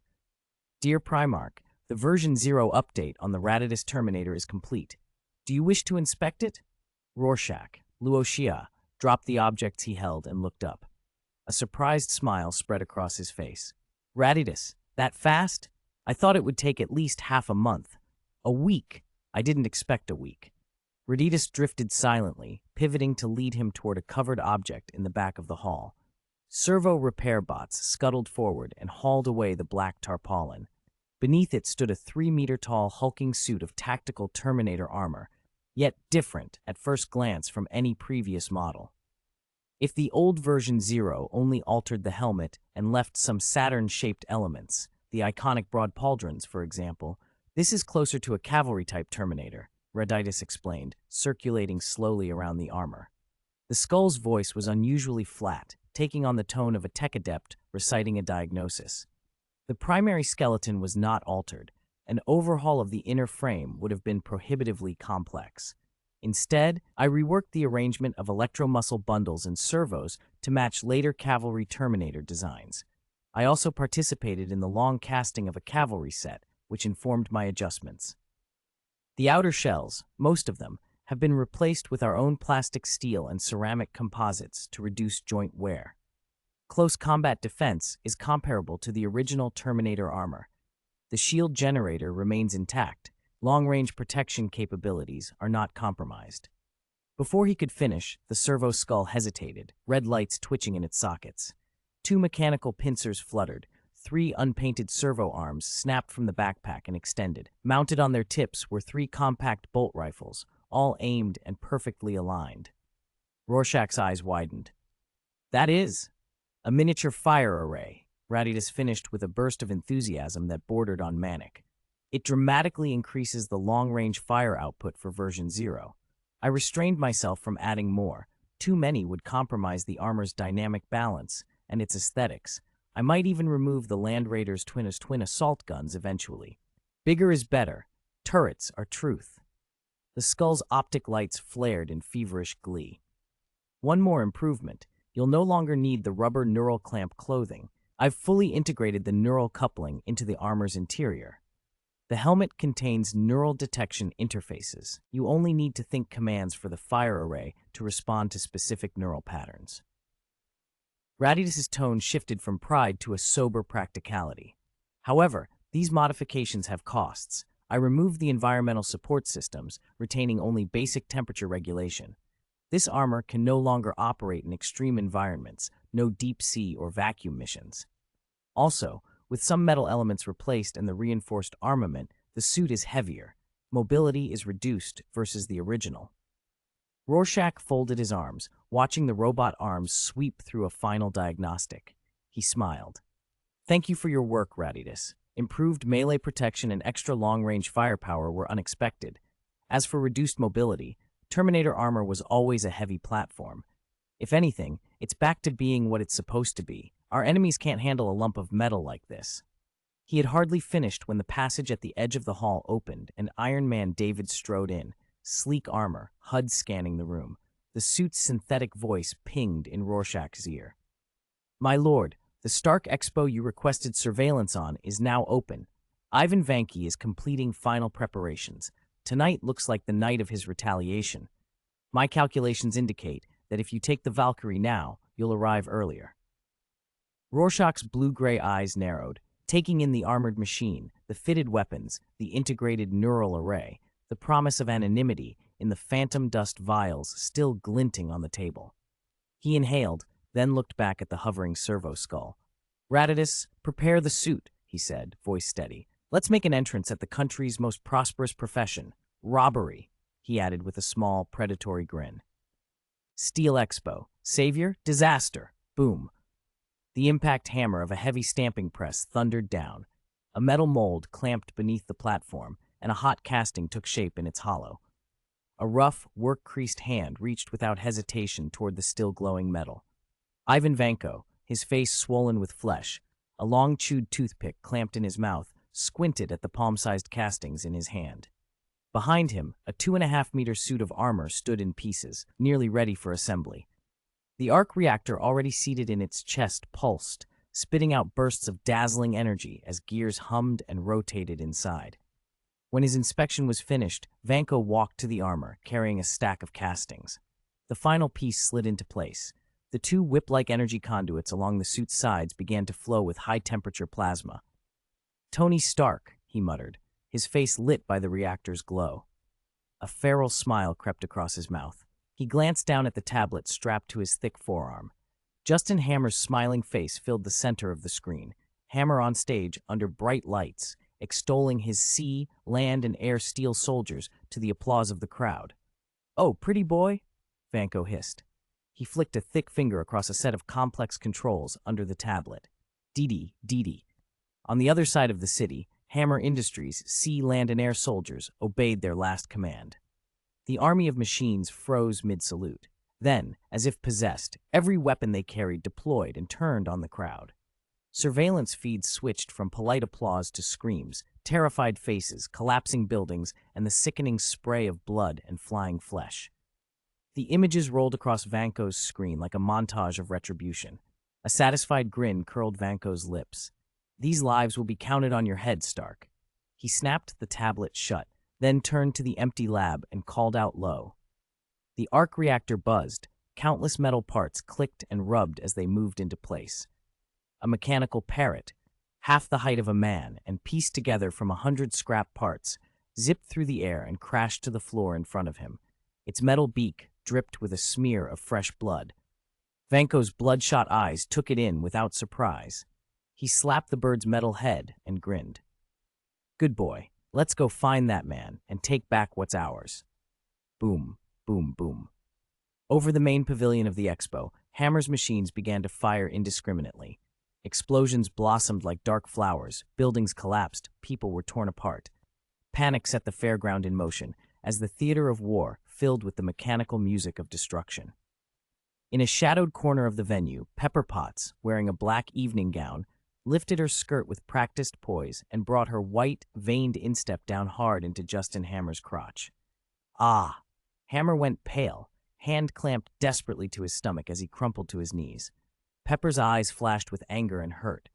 She grabbed a fistful of Hammer's greasy hair, her jaw working as she forced the words out through gritted teeth.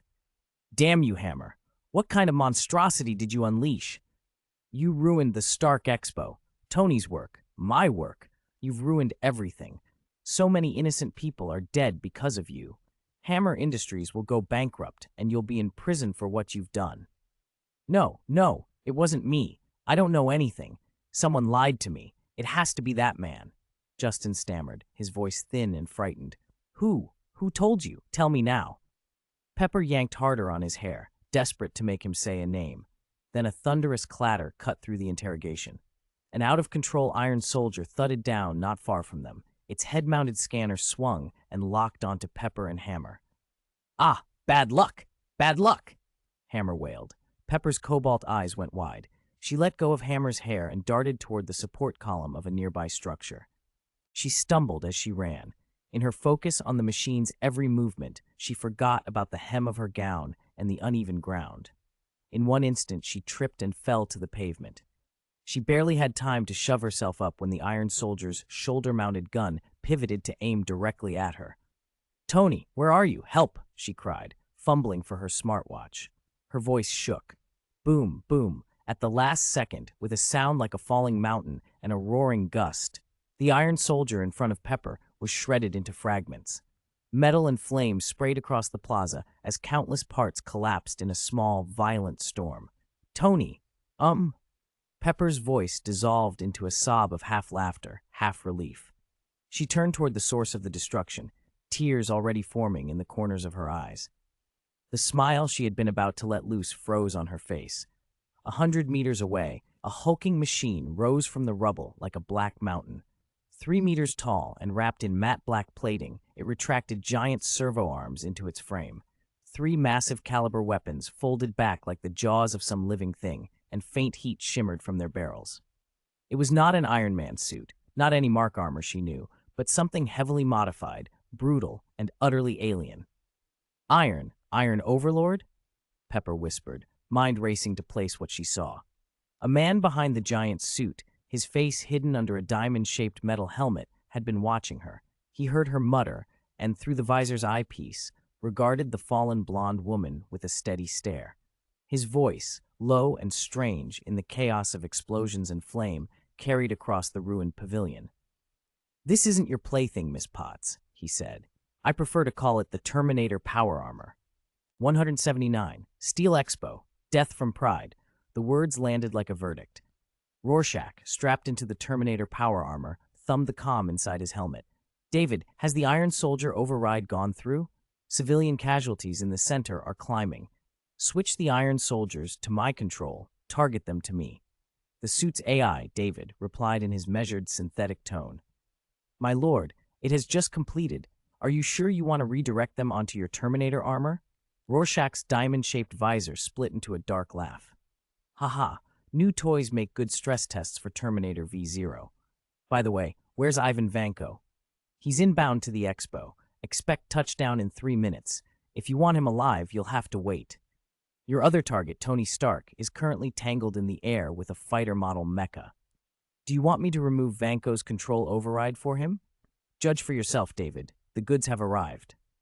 Rorschach closed the channel. He ignored the small, shaken figure of Pepper, rising and trying to slip away behind him. The visor's HUD locked onto targets. He let go of the massacre and destruction for a moment and focused on the mechanics. The Iron Soldiers, those mass-produced expo mechs, started converging on his position. 3 servo arms unfurled from the Terminator's backpack with a metallic clack as bolt rifle magazines clicked into place. The 3-barrel firing array was primed. Dong dong dong, Rorschach drove the giant frame forward. Magnetic boots tore up pavement and left ragged craters in their wake. Army and Marine-type Iron Soldiers smashed through trees and the shell of the expo, surging toward him. Their shoulder cannons swung up and opened fire. Boom, boom. He didn't raise a shield. Thick layers of ceramic-plated alloy and composite had always been the Terminator's defense, more than enough to eat shots that would make even an Iron Man's Mark series think twice. The salvo chewed through dozens of magazines, and when the ammo finally ran dry, the Terminator stood swaddled in flame. Only a rim of blackened paint flaked away. The ceramic faceplate was unscathed. Rorschach watched, noting every detail. The servo arms tracked a steel soldier that tried to close for melee. Then, with the crisp snap of triggers, his weapons burst into life.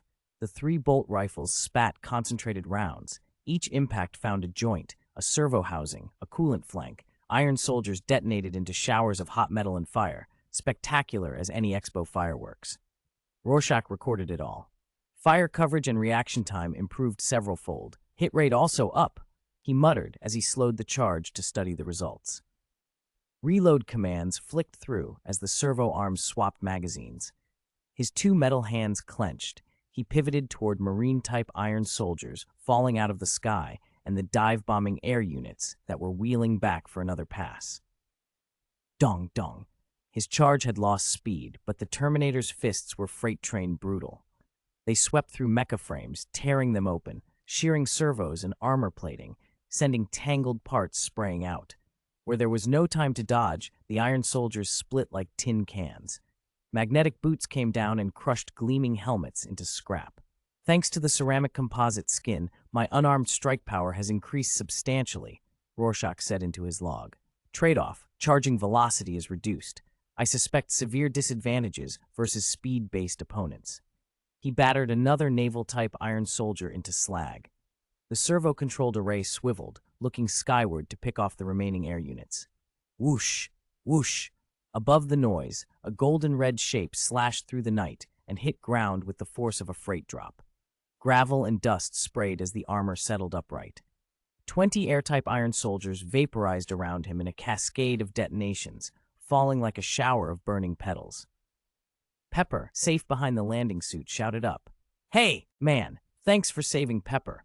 I owe you a huge favor." Tony Stark's voice crackled through the comm, upbeat as ever. "When this is over, how about a tour of Stark Tower? Top-floor labs full of toys. And, I'll be honest, your armor looks great. Unexpected wasteland industrial vibe. I could help you redesign it, friend. Make it sing." The teasing reached Rorschach through the diamond visor. He didn't reply.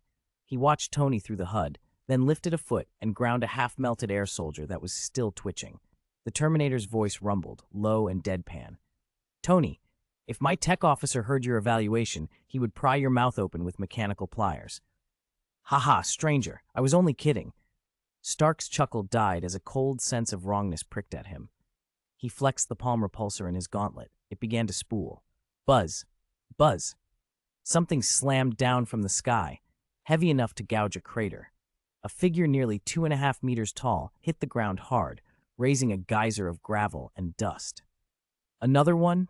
Stark snapped, palm already aimed and charging. Rorschach's visor fixed on the newcomer. The servo arms on his pack redirected the firing array as the new armor's forearms crackled with blue-white electricity. 2 thick plasma whips unfurled, burning furrows into the tarmac. "Stark, our second fight begins," the new arrival snarled. "This time I won't just ruin your reputation, I'll bathe my father's grave in your blood." The metal faceplate folded away. Ivan Vanko's scarred, snarling face was revealed. "Even with help, you can't stop me." "Ivan Vanko?" Tony started. He was about to parry words into strategy, then the Terminator's bolt array answered. Boom, boom, boom. Explosive rounds struck the headpiece squarely. The armor's helm and everything beneath it detonated in a gruesome bloom. Stark watched, stunned, as Ivan Vanko's neck was sheared and dark, burning blood sprayed into the night. Rorschach turned, palms spread wide in a mock shrug, and his voice, flat and oddly apologetic, came through the comm. "Sorry, Tony, he struck such a pose and took off his visor so conveniently, I couldn't resist." He pivoted his massive hands toward Iron Man, as if to invite a conversation. Instead of lowering his weapon, Tony's palm cannon whirred and snapped back around, locking squarely on the Terminator armor. Metal and man faced off under the wreckage-lit sky. The next moment would decide everything. 180, Steel Expo. The real Avenger. The crowd's cry still echoed when Stark acted. 2 blinding pulses spat from the palm cannon of his armor. They struck an invisible field with a soft pop. The impact shattered into a spray of pinprick lights that fizzled away. Then the boots of the suit erupted in white-blue exhaust, lifting the armored body higher to widen the gap. Rorschach had already been waiting. He drove the Terminator frame forward in a sudden charge. Heavy Titan steps ate the few meters between them in an instant. A massive plated hand shot out, closed over one of Stark's jet nozzles, and squeezed. With a horrible metallic crunch, the flying port collapsed under the grip, cutting off the thrust. Buzzing servos flexed inside Tony's suit as he fought to balance on one damaged leg and brought the palm cannon around to fire, only to be hoisted bodily by Rorschach's iron arm and slammed onto the ground. The impact kicked up a crater full of jagged rock and dust. Through Stark's visor, the world fractured into shaky bits. Tony gasped from his back, forcing a pained laugh. He propped the one intact foot, and the remaining jet screamed hotter, trying to compensate. The inverted triangle at his chest, the arc reactor, began to hum as it drew power, a clear sign he was preparing to fire a full-strength pulse. He was waiting for an opening. Rorschach snorted from behind the angular, diamond-shaped helmet. He held on to the armored soul with fingers like steel cables and rolled Tony like a rag doll, flipping him repeatedly against the ground until the last of the rocket flames guttered out and the chest light dimmed. Only then did he release his grip. "The first lesson in battle," Rorschach said, his voice low and flat, echoing across the ruined slab, "is never to point your gun at your teammates, especially not your temporary ones." He paced to the edge of the crater and looked down at the scratched, dented shell of Stark's suit. Tony's voice came, thin and defensive. "Ahem, strange friend, this is a misunderstanding. It was Jarvis's combat protocol. Blame Jarvis." "Oh, if you insist I'm a friend, I won't be polite." An articulated servo arm uncoiled from Rorschach's power pack. 3-fingered pincers stabbed into the plating of Stark's chest and wrenched at the arc reactor. "Ouch, friend, wait!" Tony's panic was immediate. "That reactor, it's my life. If you pull it out, the shrapnel lodged near my heart will tear loose. Please, stranger, we're friends, aren't we?" Rorschach's helmet tilted, amused. "I almost forgot you were still disabled." He pried the servo clamp free of the reactor for a moment, then redirected it. Instead of the power core, the manipulator sank low and seized the neck of the suit, lifting Stark face to face. Two other dark-barreled muzzles swung up and trained directly on the armored head. "Let's be clear," Rorschach said. "Is Miss Pepper's life worth a new arc reactor, Mr. Stark?" Tony's voice tightened. "It's worth it. It has to be." He swallowed hard as the two barrels glinted. "But," Rorschach cut him off with a dry chuckle, "as a friend, I don't take things by force. I prefer people to give them up willingly." There was a cold, almost humorless pause, using morality to intimidate. "Your sense of humor is amusing, Stark." Tony's laugh was brittle. Then Rorschach's voice went dead serious, mercilessly precise. "Do you want to know the truth about your parents' death?" The question nailed Tony where he stood. "Parents? The truth? Murdered? Obadiah told me it was a tragic car accident, just an accident." "Who the hell are you? What do you know?" Tony grabbed the mechanical arm at the neck and tried to wrench free, outrage and fear warping his tone. His glove trembled. "It happened at 19 Hode on December 16, 1996, Rorschach said. "Your father was driving your mother along the tree-lined road home. A brainwashed assassin on a motorcycle had orders: sanction, retrieve, leave no survivors. Their target was a box in your father's trunk, a cache of bags containing super soldier serum." Tony's mask gaped open. His eyes, bloodshot behind the visor, stared. The hand at the servo fell limply, as if the strength had been cut out of him. "All for those worthless, outdated things?" Tony's voice cracked into a bitter edge. "Hundreds of people for those?" Rorschach kept speaking, his tone measured as if narrating from a file. "The assassin blew out a tire. Your father lost control and slammed into a roadside stump. He clawed his way out to get help, but the killer shattered his face and left the scene staged as an accident." Tony's breath hitched. Where's my mother?" "She was trapped by the wreckage," Rorschach said without flinching. "Unable to get out. The assassin, he killed her in the car." The words detonated inside Tony. He let out a raw, crazed roar, slapping at his head as if he could beat the memory into submission. The suit's outer plating buckled and cracked under the force of his flailing, but he kept striking. For a long, terrible stretch, he simply howled. When the shaking subsided, Tony sagged to his knees, exhausted and panting. Tears, real hot, tracked down his face and onto the scuffed metal. He lifted his head slowly, those same tired, burning eyes fixed on the towering figure of Rorschach. "Who is the murderer?" he demanded, voice raw. "Tell me who did it, and I'll give you anything. I'll build you a suit, name it yours. I'll give you the complete arc reactor technology. Just tell me who killed them." Rorschach's helmet was unreadable. "Tony," he said, "you've likely heard the name all your life. The question is, do you want to hunt down a brainwashed assassin, or do you want to tear down the organization that ordered the hit?" "Both," Tony spat. "I want them all."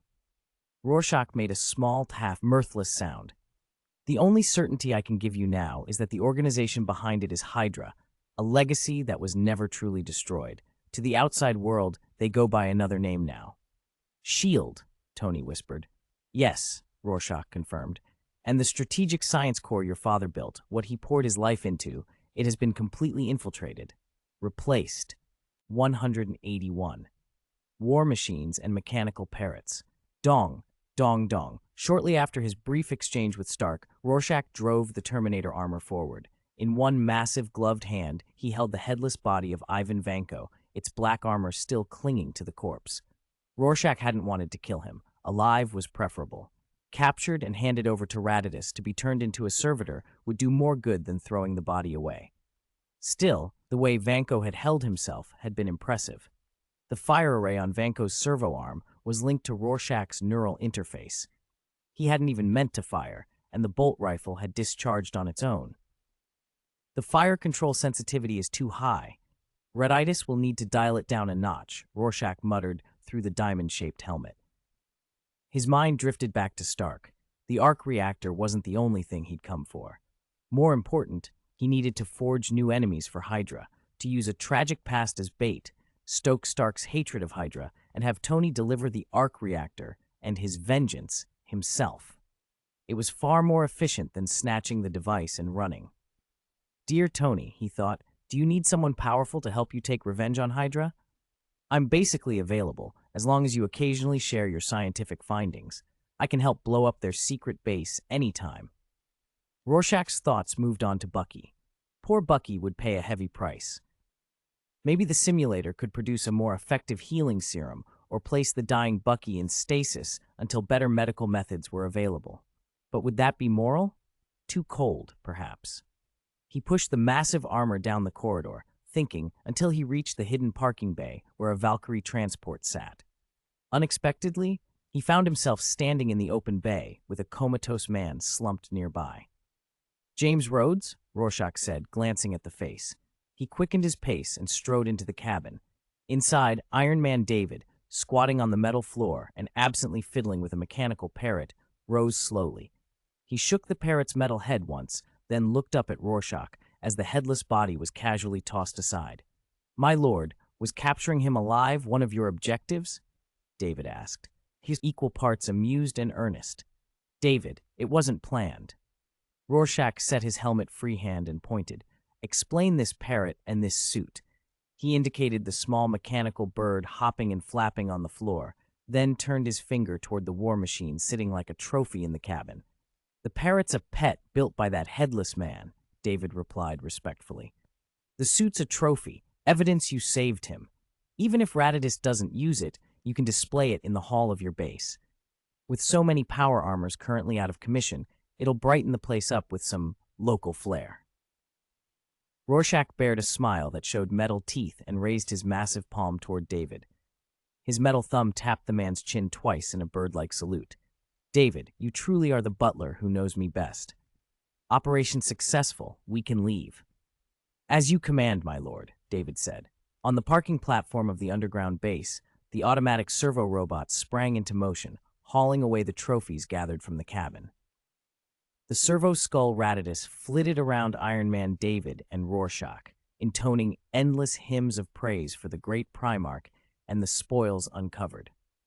When Rorschach's servo arm briefly twitched and aimed its fire array at Ratidus as though the skull were a fly, Ratidus beamed, or as close as a servo skull could beam, and engaged its anti-grav engines to fly toward its foundry. The other servos, like obedient lackeys, followed behind, bearing their trophies. Rorschach watched the procession with a faintly exasperated look as David continued to amuse himself with the mechanical parrot. He shook his head, then summoned a team of automatic servos to accompany him back to the main hall. He intended to strip down the Terminator armor and inventory what he'd recovered. Meanwhile, elsewhere in the compound, Pepper had just managed to steady Tony's shaken mood. Rhodes had been checked, and once reassured that he was all right, left Tony to his own devices.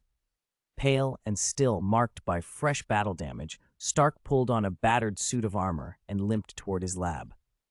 "Sir, you still have some soft tissue contusions and a mild concussion," Jarvis reported when the lab door opened and the mechanical hum reached Stark's ears. "Shall I arrange a medical team?" Stark's eyes were rimmed red, but he made no answer. He limped to a corner, pushed aside a stack of discarded junk he'd kept for years, and dug until he found what he'd been looking for, an old family photograph. He held it like something fragile, his expression softening. In the photo, a younger Tony stared at the camera with characteristic arrogance. His father stood beside him, tense. His mother looked on with gentle, loving eyes. Stark ran a thumb over the plastic as if he could trace the past back into the present. "Jarvis," he said quietly, voice hardening, "create a classified file, set the mission objectives, notify the International Security Council and all members of SILD." "Sir? Are you sure?" Jarvis answered, the concern audible even in its mechanical tone. "An unauthorized strike will pit you against the official forces of much of the world. Moreover, you don't know whether that stranger's claims are true. You once told me about a super artificial intelligence. I suspect he may be the owner or partner of such an AI."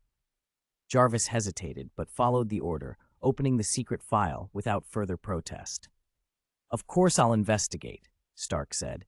"He could have killed me to seize the arc reactor, but he didn't. That means the arc reactor wasn't his target. He intends to use me against Hydra," Tony went on, his voice low and steady. "He's going to give me a reason I can't refuse." On this planet, Stark thought, aside from the destruction of the world itself, what could possibly justify paying any price if not avenging your parents? Jarvis, you don't understand how I feel. Those people killed my mother. So even if I become the enemy of the whole world, he concluded, every syllable a vow, I'll do it. Because blood debt can only be repaid with blood. Starting point test. The next chapter will be updated at 12 on August 12.